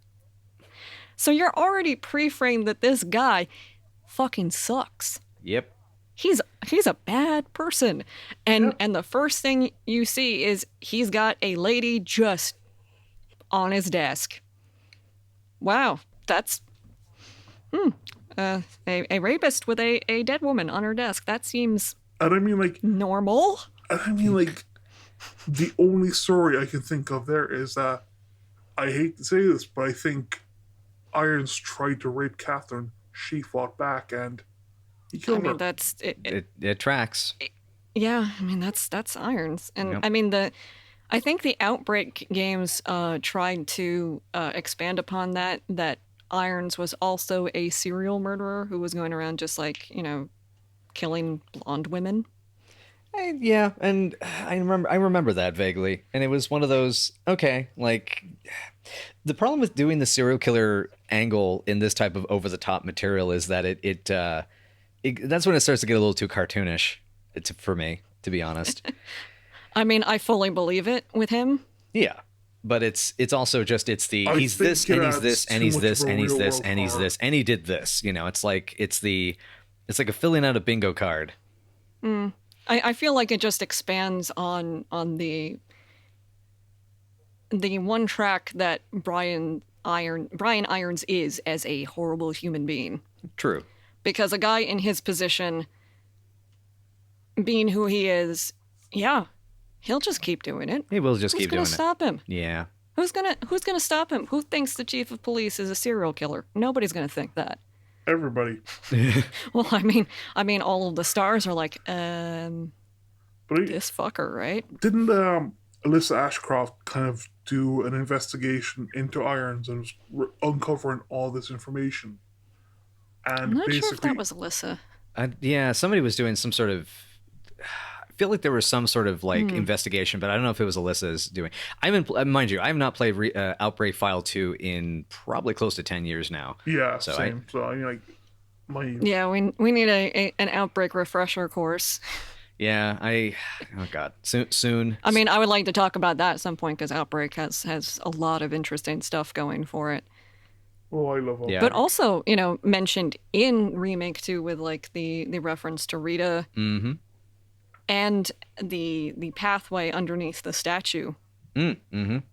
That's right. Which is... And I was like, that's really cool shit. So speaking of, may I take a moment to also bring up how the Resident Evil 2 remake did a really interesting thing in bringing in elements of Outbreak, as you seem to have discovered as well, also the stuff from Darkside Chronicles. And to me, the thing that I was most excited about when starting to see the signs of it was all the Resident Evil 1.5 content that was brought back. Oh yeah. And as I know that some of the developers have gone on record and say, "Oh no, we weren't taking anything from Resident Evil 0.5." And it's like you have the same type of hand grenades, the jail cell sequence, the sewers are designed much more in the same vein, and and I think some of the other guns have been brought back as well. And even was the submachine gun in 1.5? Specifically they had intended for an H&K submachine gun at one point because the data for the HK53 or the G3A3 exists in the Resident Evil 2 data, but it was removed. So they did put an H&K design like that. But yeah, it's but the point is there are certain things that they definitely brought back. Some of the lab stuff finally definitely was some of it was brought back. It's pieces giving here. Mr. X a hat. Giving Mr. X a hat. Thankfully, they did not give him a machine gun like one of the pieces of concept art had. So glad about No, we'll save that for Nemesis. Oh, yeah. Oh, God. Well, he's already got a Gatling gun. Yeah. Oh, that's right. Oh, no. They gave him all of the guns. Look out. He's too well armed. Our monster is too well armed. Yeah, that's OP as fuck. But anyway, yeah, that was something I thought was really cool though with the remake was they basically were able to take aspects. I mean, hell, they have an Elsa Walker costume for Claire, I mean, that is OG. I was also now remember the other thing. The sliding doors or the emergency shutters, yes. The fuses to open those. There's a pretty large gaggle of stuff. The expansion of Marvin as a character. I'm just very happy. That it's closer to getting 1.5 for real. With officially through the remake, getting to have those aspects of it, including like stuff that just it fit. Mm-hmm. But I think as well, it's just consolidating everything from the last 20 plus years because how many times have we seen the fall of Raccoon City being played out in games? Yep. Oh gosh. Never get away from Raccoon City. Nope. Never leave Raccoon City. Yep.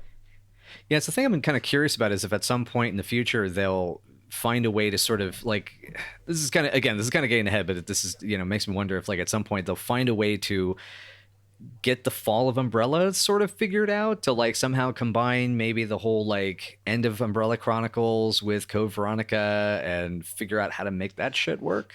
I don't think they. I mean like turning Umbrella's End from Umbrella Chronicles into like an actual game? Possibly. I mean, something makes me very wary of that at the same time.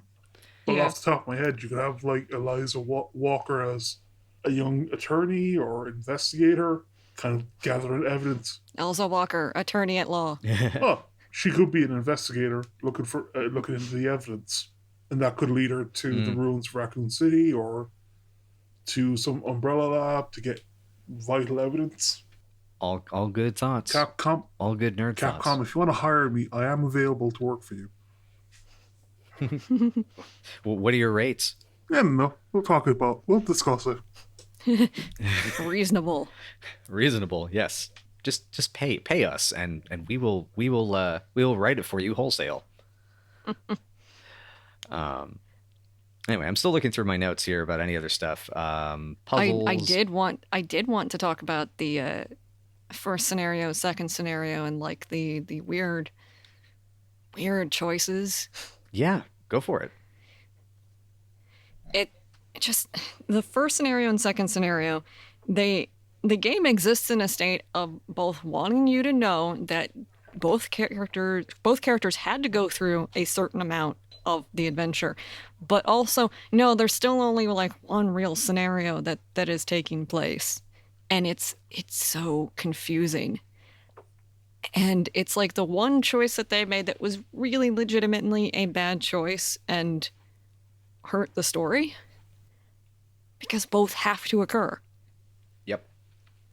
Claire has to get to that the lab first and open up the case to get the G virus so that Leon can come in, and like she gets the antiviral agent, he comes in, takes the sample, and then the self-destruct sequence happens. Mm-hmm. Annette shouldn't have two distinct same deaths. Poor gal.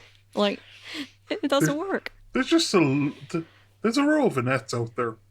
One dies, the next one gets activated. She dies. Oh God, no! It's like we're getting into Anderson territory with an army of Annette clones.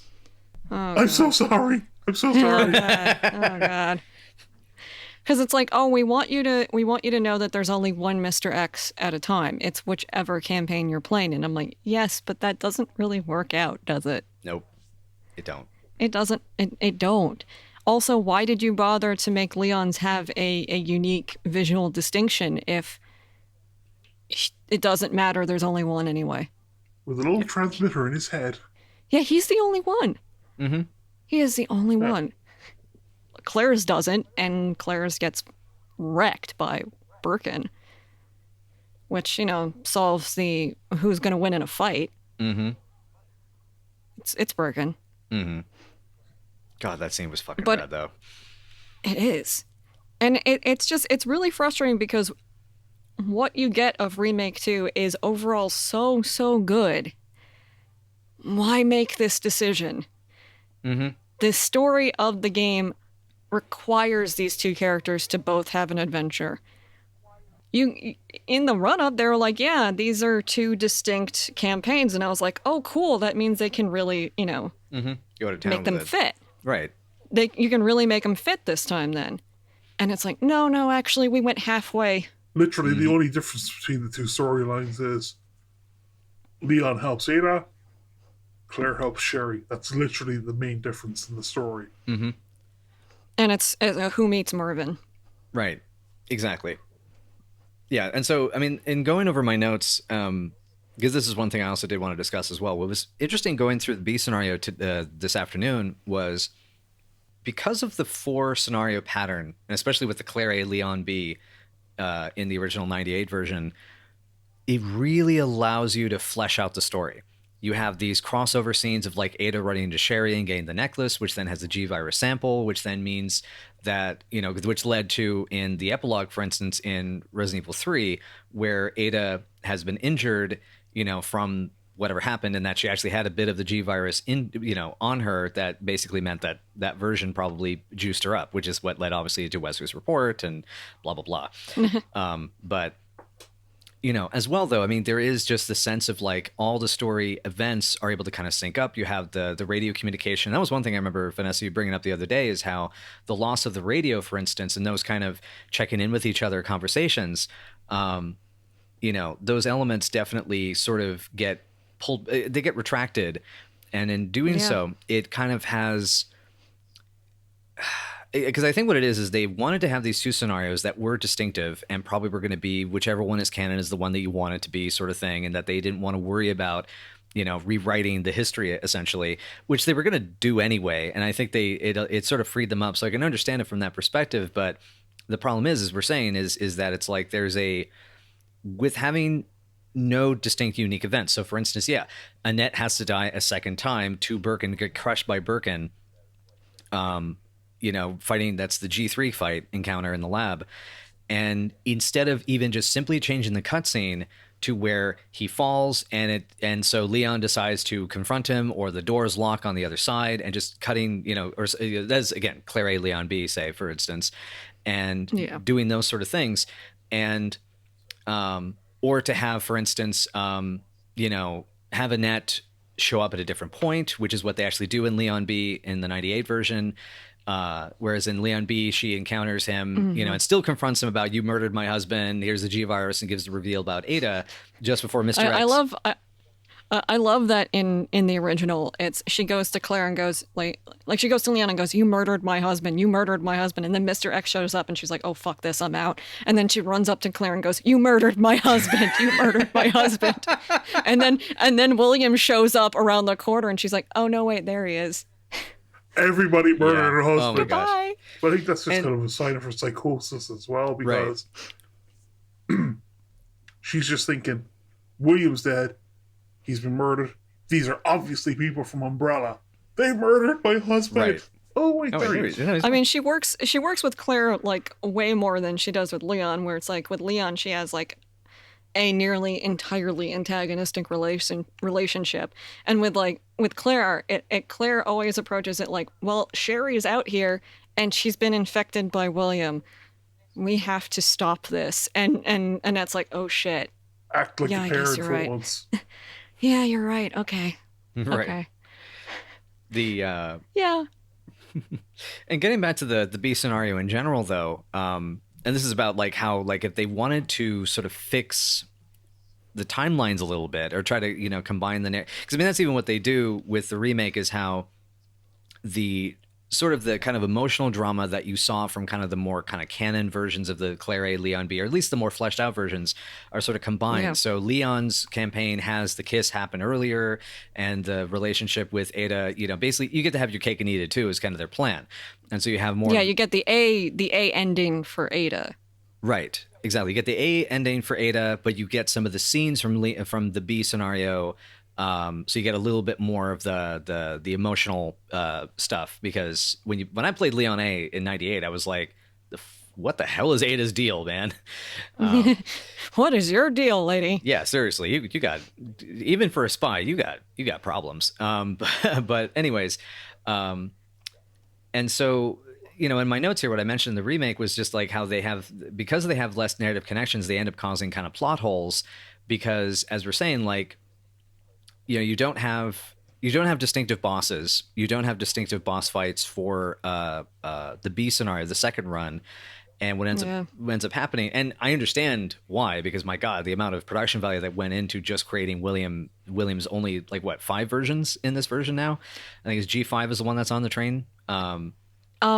Yeah. Well, you mean at the very end of the second scenario? Correct. Yeah, G5 is the final boss. The thing is, like, the boss there's only one actual boss fight missing in Remake 2. And that's because they took the G adult and made it into a regular creature. Yeah.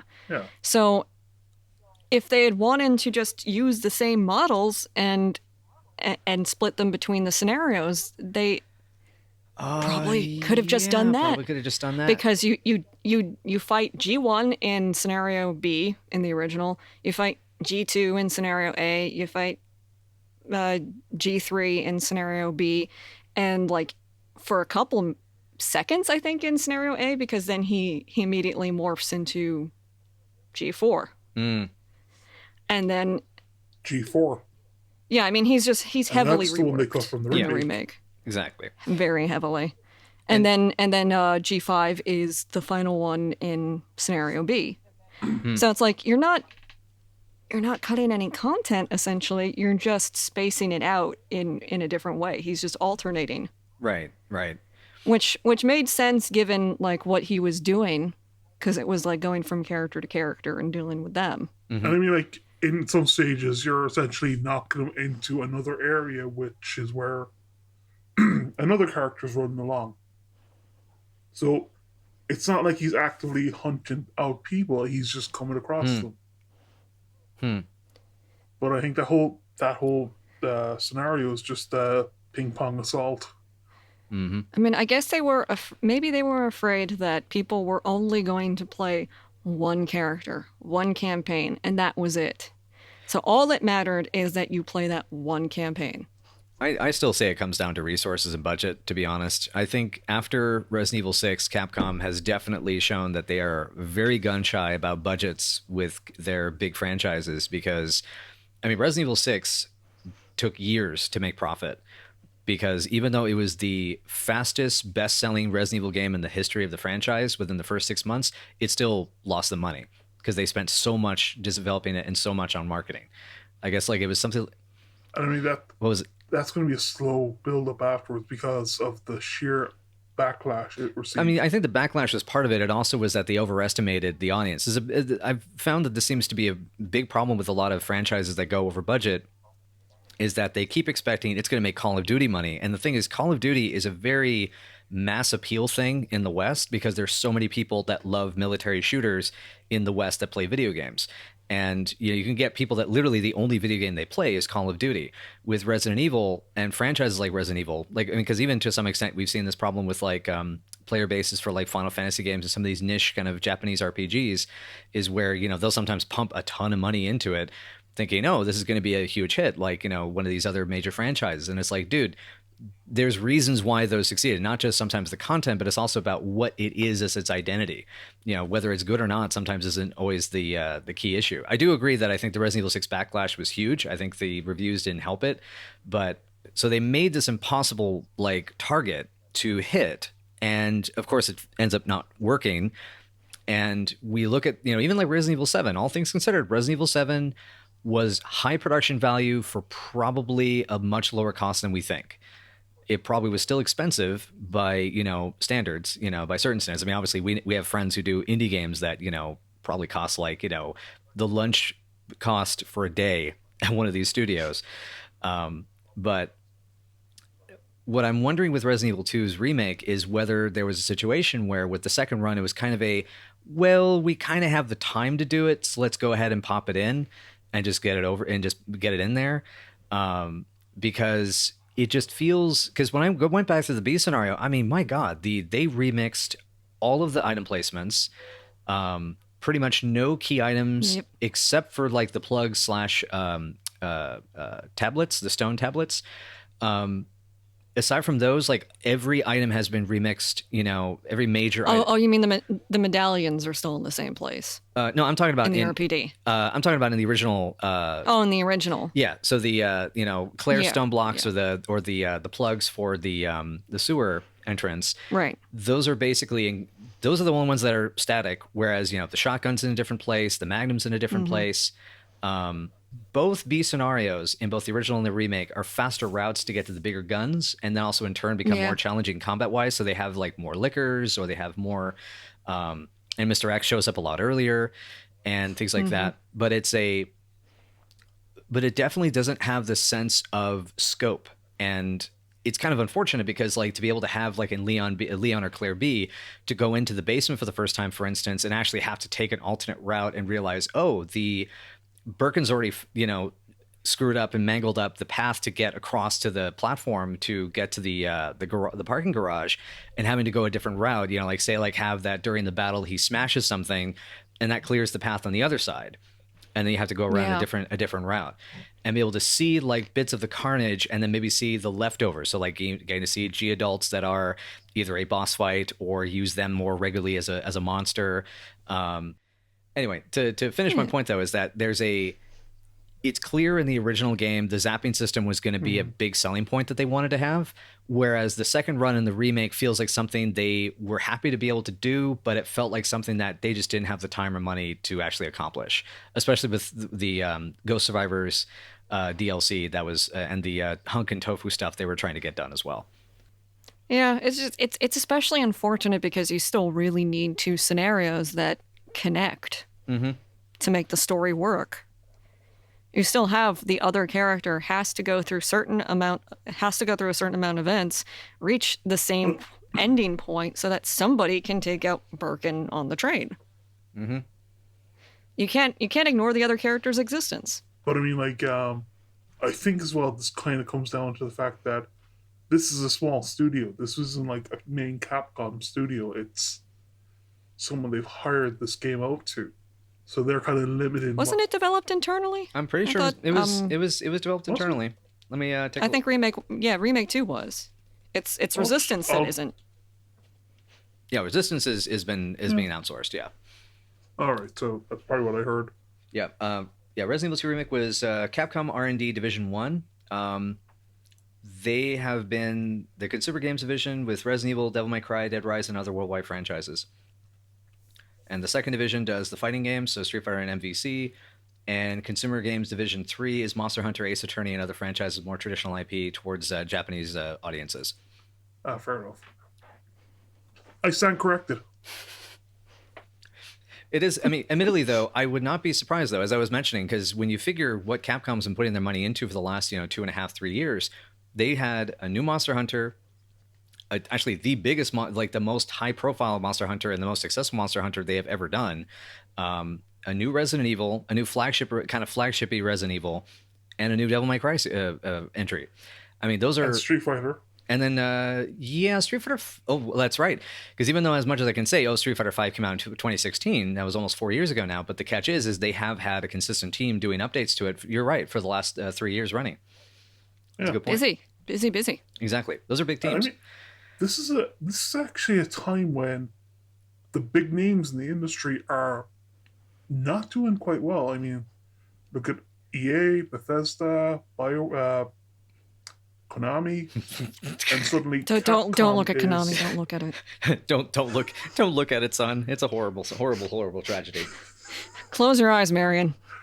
But I mean, like, sorry. I gotta stop there. But you have all these companies that are constantly misstepping, and suddenly Capcom is resurgent and is making these fantastic games that 20 years ago were still leaders, and they are becoming leaders again. So I mean, it's actually kind of heartening to see that at least one company has learned. Oh, certainly. It's very heartening. Yeah, I appreciate it. And I mean, it's obvious it's taken them time. I mean, and they've had to, they've had some, and that's not even to say within the last 5 or 6 years that they haven't had failings. I mean, Street Fighter 5 is a kind of a better game now, but like when that came out, that was reviled for very understandable reasons. It didn't have I did hear that. It had no basic arcade mode. No basic single player, 8 to 12 opponents, boss match didn't exist on launch for like I want to say the first 3 to 6 months. But definitely, they've had those sort of missteps and misfires over the last, few years. And so even though Capcom is still, as much as we love to praise, their new original stuff that's coming out has been fantastic for the last, 3-4 years, about 2 to 4 years now. That being said, they also are still porting the crap out of everything, whether it's a good port or not, because I heard the Switch ports for the 4, 5, and 6 Resident Evil games are not great, or at the very least 4 is pretty good, but 5 and 6 are not great. I guess they have a lot of frame rate issues and some lag. Yikes. And which is, oh god, in Resident Evil 6 case, and for the QTs and 5, I just can't even imagine. No, just put it down and walk away. Yeah. That horse is dead. Stop eating it. Right. But yeah, they've been just doing tons of ports. They're still doing lots of Capcom's still doing what it does. And that's kind of what's interesting is they've found ways, I think, both in the quality, their R&D departments are doing a fantastic job figuring out for these different franchises what made them work and what made them tick. Getting the marketing and getting the sort of the presentation, because Capcom has been honestly one of the most polished game studios since the early 90s. When you consider what Street Fighter 2 was artistically from an art direction perspective in 91, 92 is phenomenal. And, that was mind blowing for its time. And the fact that it was like hand drawn sprites basically. And wow. And, that, caused a revolution. And then we consider the Mega Man games and how that was a certain type of tight action platforming gameplay. Allow me to steer you back towards Resident Evil, though. Sorry. It's just like I'm just gonna start steering you back towards Resident Evil 2. Gently steering. How did you feel about the lack of like crows, spiders, moth? I'm gonna let someone else answer this because I talked enough. Because I feel like it's a big question. So how about you, Paul? How did you feel about them not being there this time? I think Raccoon City's finally gotten some good exterminators.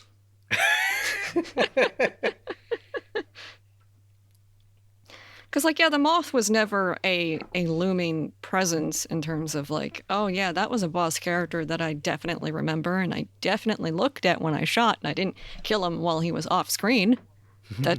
Oh, wait. I mean, I only just remember the moth now in the lab. Like, visually, it was striking because it took over an entire room, and it was part of the process that was required to do, like, the double unlock. Which was a cool thing. I do kind of miss that. I do too. In the remake. Yeah. But I never felt like, oh yeah, the moth's like lack of inclusion was like a huge blow. But I kind of miss the crows. Yeah, the crows were interesting, but I can understand why they cut the moth and the spiders. Apparently the spiders look too goofy. That's strange to think because the remake 1 spiders are fucking terrifying. Yeah. But that's just it, because you're going from something where to be honest, the enemies in Resident Evil 2, the original, look very blocky because they are. I mean, look at the spiders. They're essentially several oblong blocks connected to some slightly rounded blocks. The body, but that's just it, because you're talking about something from 21 years ago, and the capabilities of computers now and graphic artists and the like. I can understand why they cut it, because it would be too horrifying for arachnophobes or people with a fear of monsters. Yeah, like I was at first like really worried about it. When they originally announced like the remake, I was like, oh no, oh no. Am I gonna be able to go through the sewers with like photographically accurate spiders coming at me? Yeah. Oh God, can I do that?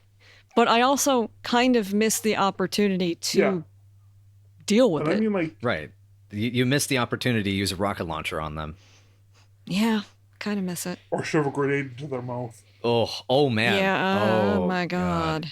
I mean, that's kind of where I wonder if what would have been interesting is if they brought back the Resident Evil 1.5 Chimera Spider-Man character, or the man spiders. Yeah, I really wish the man spider, like if they wanted to go through a route of like something that is not, something that's more bipedal, because they have an easier time with, bipedal enemies.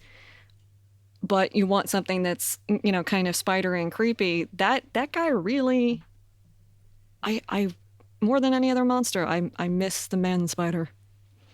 I wish he'd been in a main game. One day. Yeah, but, Peter Parker wasn't available. But I mean, like, I've suddenly got this mental image now of Leon or Claire being in the sewers, and they get attacked by a spider jumping out of them, and Leon's pinned down. He's got the arm up, blocking it, fending it back. He's struggling, and you just see the mandibles trying to strike at him, or the legs trying to strike at him. Yeah. You got the pedal apps kind of like trying to reach for him. Yeah. And I can understand why they want to cut that, because that would be too horrifying. Yeah, that it might be too much. I mean, that said, I had to deal with them in Skyrim. Oh God, yeah. Every fantasy game, man. I mean, I was just playing Dragon Age the other day, because I'm doing my. Yeah, there's a lot of them in Dragon Age. Oh God, I ran into them by accident outside Lothringen. That was fun. When it's like 2 a.m. and I'm trying to play this to relax before going to sleep. Well, that's your problem. You don't play Dragon Age 2. Relax. Yeah. So back to the monsters thing. That's one of the things I did find interesting in the monsters for the Resident Evil 2 remake versus the original is that in the original Resident Evil, you kind of spread the monsters out at certain junctures where there would like be certain categories of your basic zombies, and then your kind of mid-boss sort of monsters, which would be like the spiders, and then later the hunters, and the hunters becoming, increase as the game becomes increasingly more difficult. The dogs are also another mid-tier, so the spiders, the dogs are kind of in that same category. The chimeras to a certain extent as well, which is in so Resident Evil 2, the I should say, and Resident Evil 2, the original, they did kind of the same thing, where they sort of understood that as we design the scenario, that each room is going to have a certain amount of monsters and certain type, or it's going to have a certain type of monster in it. Yep. In the remake, it seems like it's specific. The liquors are specific to the RPD. The sewers are specific to the G adults, and the IVs are specific to the lab. I mean, that kind of makes sense. And they state except for that one place in the lab, right, with the liquors in the corridor, right?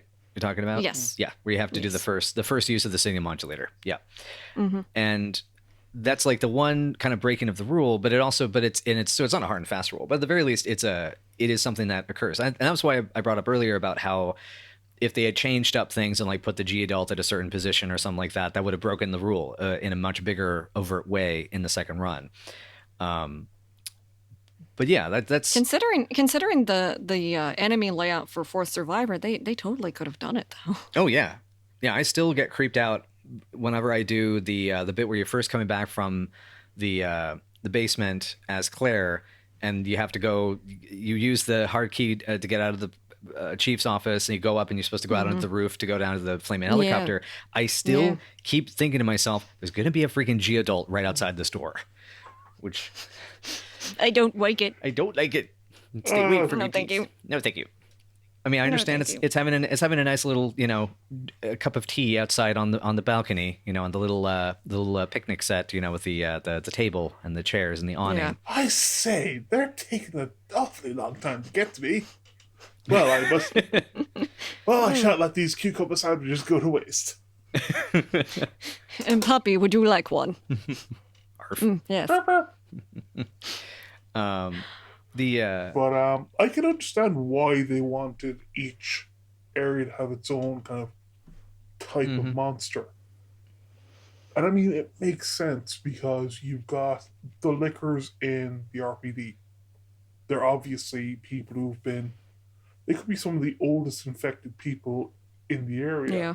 Or just the unique, unique genetic code to become lickers. Right. It's never...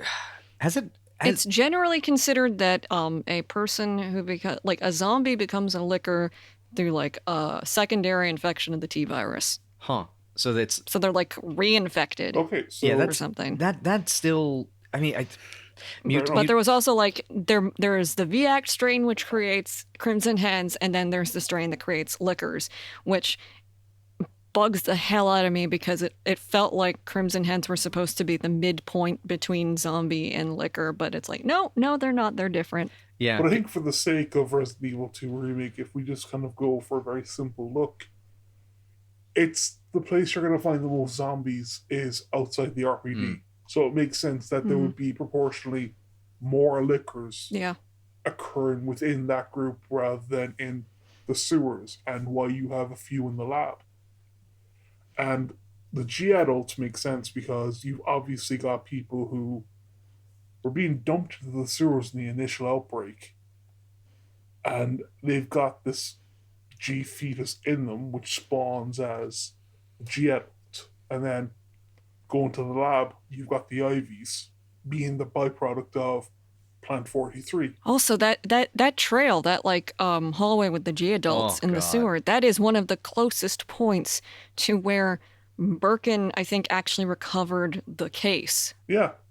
So I mean, like the fact, and it's going to be.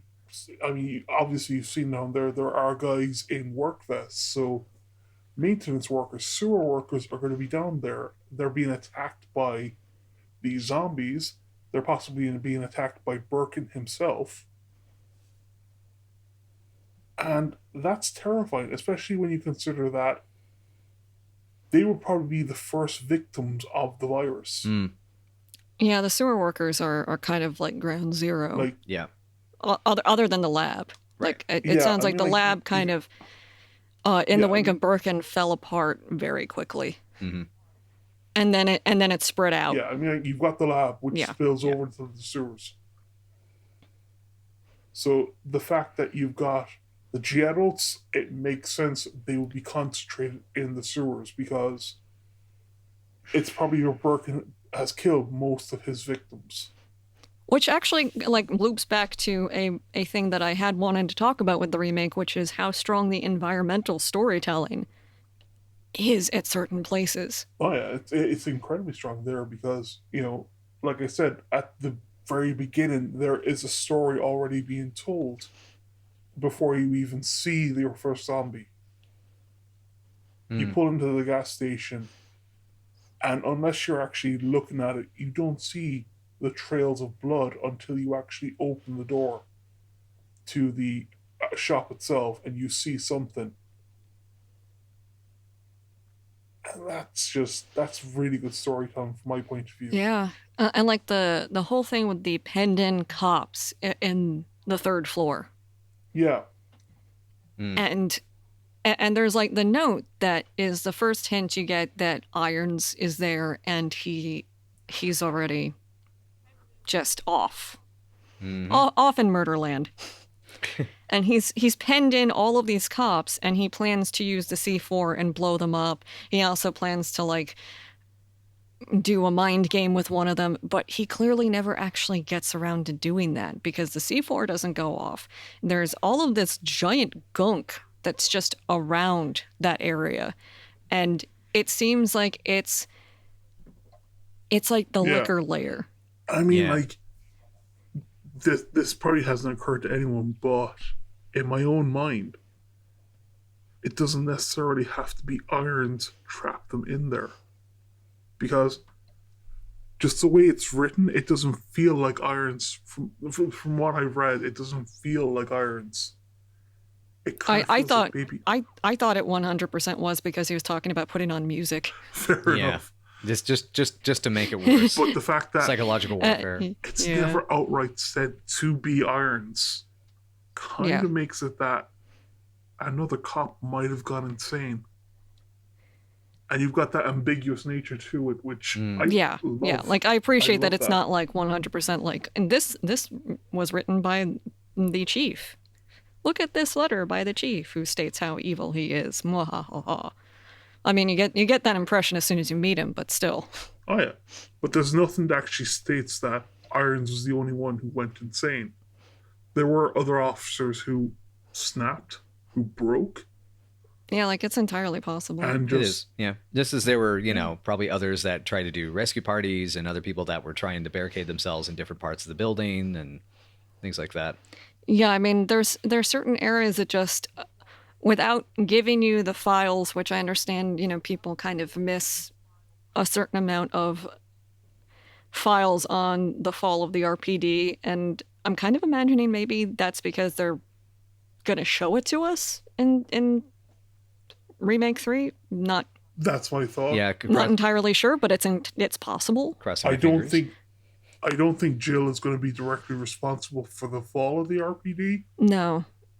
I think that it's going to be Nemesis's fault. Yeah, well, I think it's just it's almost like I wouldn't say dominoes because that would kind of imply Jill is the domino that sets things in motion. I don't think that's the case. It's more like Kerplunk. It's Brad. I bet you it's Brad. Oh yeah, it's got to be Brad. But it's Dongle. But like the way when you play Kerplunk, you're taking all these sticks out, and it's only that one stick, that wrong stick, you have to pull. I think that's going to be the situation there. It's going to be, it's not going to be a direct cause, but something's going to spark another chain. Because I always thought it was so super interesting that Elliot Edward was, still alive when you reach the RPD, and he's been trying to look for that way out that was suggested by Rita. Yeah. And he he is assuming that David Ford is still alive. Right. And we figure by this point, how long do you figure David Ford's been gone by that point? It is impossible to tell, and you don't get any confirmation of how David Ford died or where he was, but I always kind of get the impression that maybe that was the guy that bit Marvin. Yeah. I kind of get the impression that it could actually be, the hanging zombie in the C4 room. Oh, yeah, you do. Oh, yeah.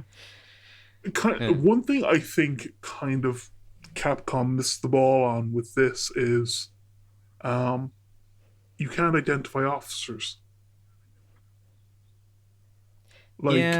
Yeah, especially given that every zombie in the game is unique. They even, my understanding is that even some of them have specific HP per zombie. Yeah, they have a range, I believe. But I mean, you don't see any name tag. You don't see anything that identifies them. Mm-hmm. Yeah.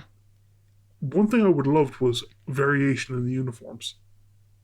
Oh yeah. So you've got the dogs in the cellar or the basement. Sorry. Would there have been a canine officer? Yeah, the canine unit. Right, with the specific tags and with kind of or like the arm. Oh, you mean the SWAT team type thing? Yeah, like it kind of. Elliot had the chest. He had the riot gear. The riot gear, right. Okay, yeah, I hear what you're saying. Yeah. Yeah.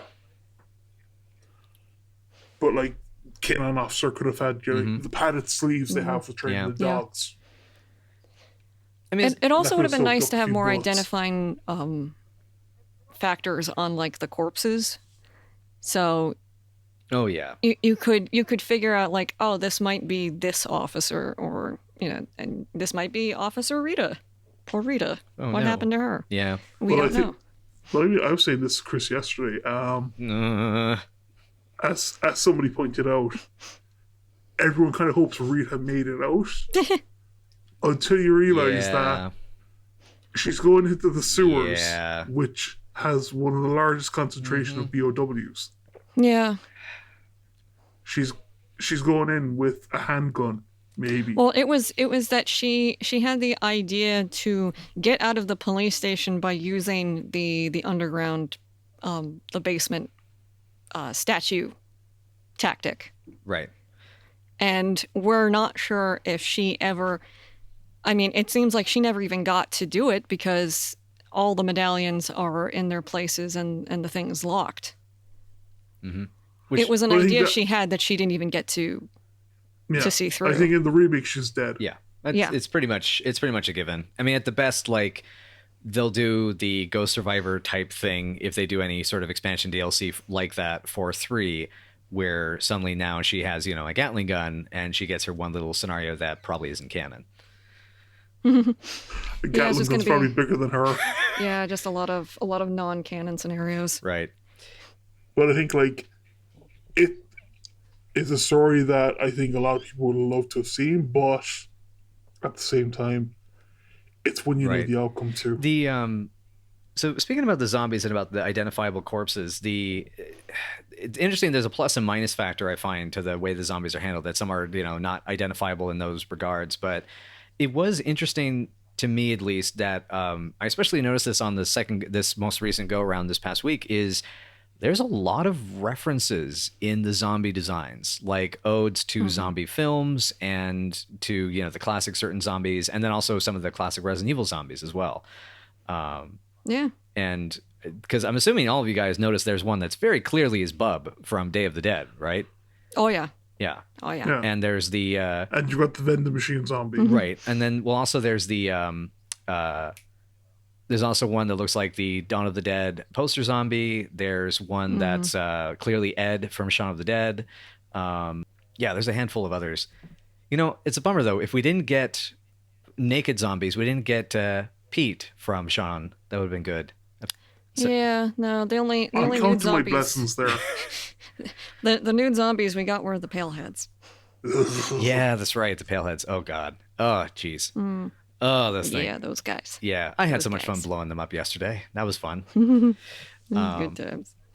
But yeah, I mean, like in terms of environmental storytelling, I did want to talk about the lab with the cafeteria area. Yes. Because that is so interestingly set up that you get the impression that, Wayne Lee goes in there and he turns, and then one of, I don't know, maybe the security force there obviously starts shooting at him. Mm-hmm. And then like the shutters go down and they lock him in there. And he's just stuck in there. But maybe he bit one of them, and then it just spirals out from there. Because then you got the spray of blood on the walls. You got the one, like, I guess the USS guy who is right outside the nap room. Mm-hmm. I was just thinking about that, yeah. That might be the guy that shot up the room. Mm-hmm. And then it gets worse in the cafeteria. Right, much worse. Yeah, and that stuff is really interesting because it gives you enough to get an idea, but a lot of room to speculate. Oh yeah, I mean, like, by kind of going by that as well. I mean, in my own mind, it's a case of the Umbrella researchers are having lunch or something in there. They don't even know they're infected yet. Mm. Umbrella security comes in, shoots them, inadvertently causing them to turn and attacking them. Yeah, that could go. That could go many ways. Yeah, that's definitely possible. I mean, it's such an ambiguous situation that you can have any number of scenarios, and each of them is plausible. Yeah, I mean, that's actually something I was going to bring about the background storytelling. Is that in the original Resident Evil 2, there was an implication with the Watchman's the patrol diary, or sorry, the Watchman's diary, in the room that's the club key room, on the eastern side of the precinct, where it kind of implies that either he was exposed by the sewer guy that was infected and was obviously getting getting the itches and was talking about food. But as well, I mean, I remember back when Resident Evil 2 first came out, a lot of people's theory was that the explosion at the mansion either released the virus to be airborne into the region, which is one reason why 1.5 was going to be far more apocalyptic for the whole planet and be sort of the end of, the kind of like this big finale. I mean, it seems like in terms of the original canon, it ends up being multiple factors. Right. Yeah. And the explosion of the mansion starts kicking it off. You still get multiple monster attacks in the lead up to like in August and then into like the beginning of September. Yeah, and then the attack on Birkin is just what turns it into overdrive. Right. It's where they go into overdrift. Got it. It's the attack on Birkin. Because I mean, the Dead Factory was. Sorry, I'm sorry. No, go ahead. Also the Dead Factory was piling up because Birkin was also trying to make things worse intentionally. Right. At that point. The Dead Factory can't keep up with the dead test subjects Birkin's lab is churning out. So they start getting sick in the Dead Factory. Their employees start getting infected. I mean, Birkin's death is what is the straw that breaks the camel's back for that situation. Yeah, so it's like it was always going to happen because people were getting infected in multiple ways, and it was spreading, and it was spreading, and it was just that the attack on Birkin was like the final straw to make it widespread. But the only thing I'm actually disappointed about with that regard and going back to monsters being caught is we never got any G-virus infected rats to fight. Yeah. That would have been fun. We never really got a rat monster either. Yeah. Yeah, I mean, like, I mean, I know your opinions on the worm monsters in this series. But I mean, like, could you imagine, like, somebody's walking along, they're going past the park or something, and the ground rumbles, and a rat bursts out of the ground. I mean, this is a rat you're going full-blown nature run amok 50s B movie there. I love it. Well, I mean, for the most part, the T-virus does very often make the animals much bigger. Oh, yeah. Hey, if it can Except for the dogs. Except for the dogs. But I mean, yeah, if it can turn a tarantula or a poisonous spider, into something, what is that, like 15 times its original size? Yeah. And that then takes up size of the room. yeah, I mean, and the scorpion, my God, a poisonous scorpion has to be teeny tiny to be that poisonous, and then get so much bigger. Yeah, certainly. And the fleas in an Outbreak. Oh my God, yes, the fleas. The giant fleas. Giant fleas. Actually, we were watching the new Puppet History, which was talking about the plague, and it was bringing up the rats, but also like the fleas that were originally infected, and then how they spread it to the rats. And I was like, yeah, there were infected fleas in Outbreak, and you never get a big ass rat creature. Yep. Well, I guess maybe Squaresoft called dibs when they were making Parasite Eve and said, no, that's going to be ours from now on. No, only ours. Only ours. I actually met somebody who spoke positively of the third birthday recently. Oh, no. That was an awkward moment. I just kind of stared for a couple seconds and then tried to change the subject. I'm sad now.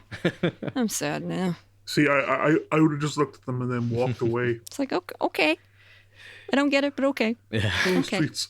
Okay. Okay, sweet summer child. But oh, you poor sweet summer child. I had a real quick thing just to get back to, because I know, Vanessa, you had a lot of thoughts, I remember, about the lab and the Resident Evil 2 remake. And I was curious also, in terms of, because I mean, I did kind of cover like my main point about it. Okay. But also I wanted to bring up that considering the time, I may have to split this into another episode. Oh goodness! Because it is over 2 hours now. Oh goodness. Okay. I guess yeah. And it is almost dinner time for me. Yeah. I'm gonna shush now. So I'm saying maybe we should start wrapping up. Sounds good. And that we can continue in part 2 of Remake 2. For the rest of the episode, it's awkward silence. Yeah, just it's like a 3-hour episode. And it's just 3 hours of awkward silence as we just sit here patiently, Just wait for it. Yeah. And Vanessa just, folking some food, and I suddenly leave I and then come back from the gym and because folks, I don't know if you realize this. That is a terrible podcast. Chris and Vanessa are both on, obviously, in the United States. I'm in Ireland, so it's about 10 to 1 here for me. I'm not tired or anything, but it's just kind of like it's late. It's late for him. Time zone difference for us.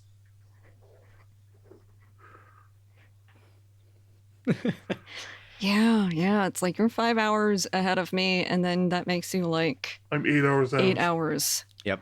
Yeah. It's 8. Yeah. I just recently put that on my phone, so I could actually do comparisons to keep track of things now. It's International Resident Evil Appreciation. Yes. Cool. I guess we can figure out if we want to do more of this. And, I guess if anybody out there listens to this, I guess if you would like to hear would you like to hear more of our thoughts on the Resident Evil 2 remake? Yes, please let us know. Yes. Because we would always love to talk about it. Oh, yeah.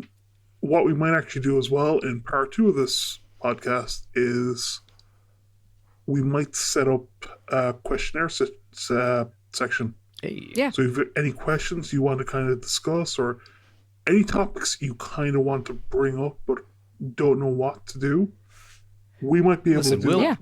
We'll handle the awkward forum conversation for you. And, so you don't have to go on the forums and deal with fandom, because as much as we love fandoms, fandom also is sometimes... Fans are dumb. Fandoms have... you have to tread carefully, and you have to just watch where you're going. Oh, yeah. Especially... It can be a great joy, but it can also be a great sorrow. Indeed. Especially with how people are responding to the Resident Evil 3 rumors/interview quotes recently, and how, like, people are saying, this is going to be terrible and half-baked now, and, like... Okay, if you'd like to like end this part 1 on this particular thing, I would like to say I've read as much of the article as I can see, and you should only just be taking direct quotes from the producer as information at this point.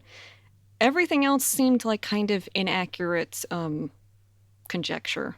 And the only thing I'm going to say at the moment is I love the fact that Carlos has been called the hobo with a shotgun. Oh my God. Oh, Carlos. Well, hey, we'll bring Rutger Hauer back from the dead to voice him. Aw. Yeah, because, like, the article talks about Murphy Seeker, and it is really inaccurate. It's not accurate at all to what happened in the game, in the original.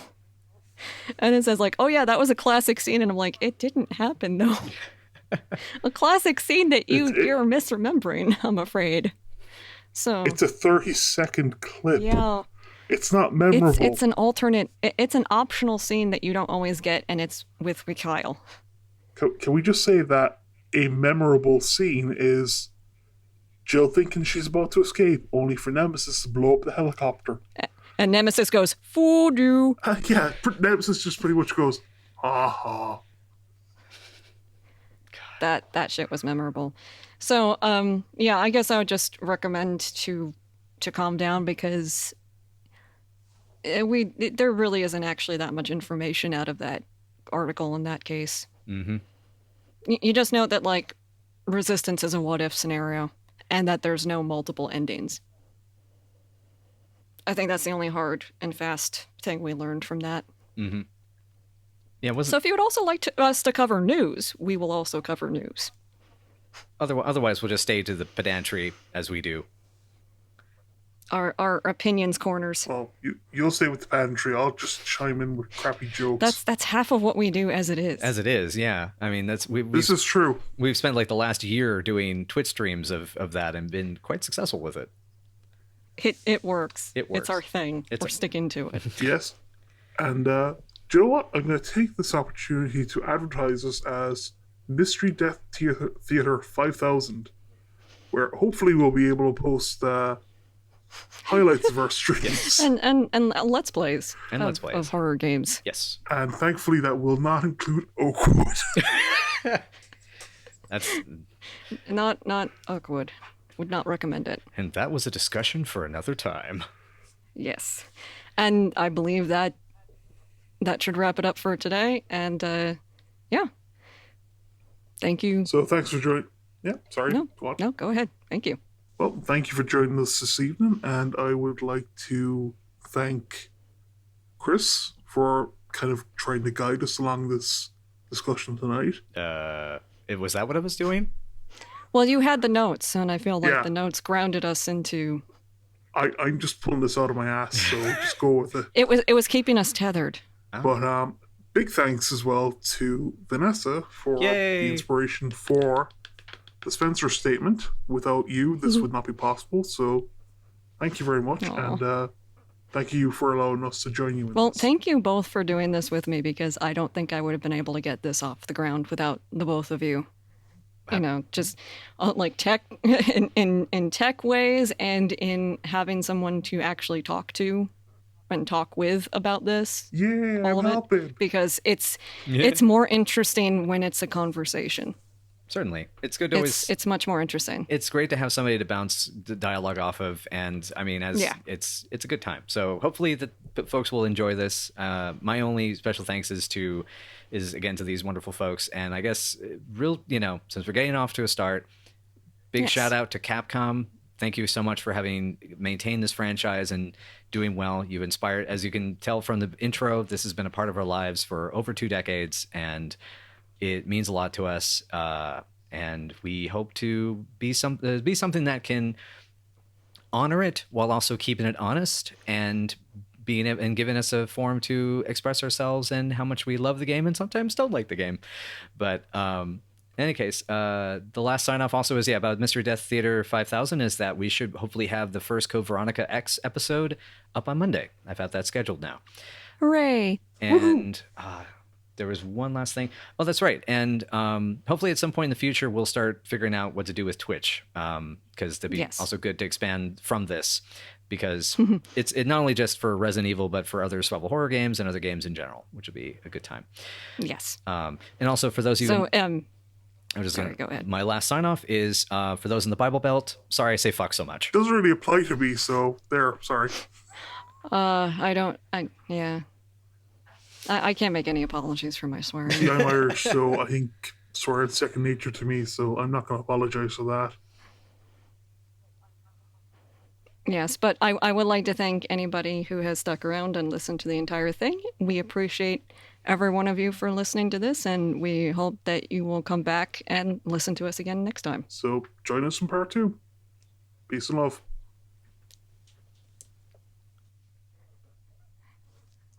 Stars.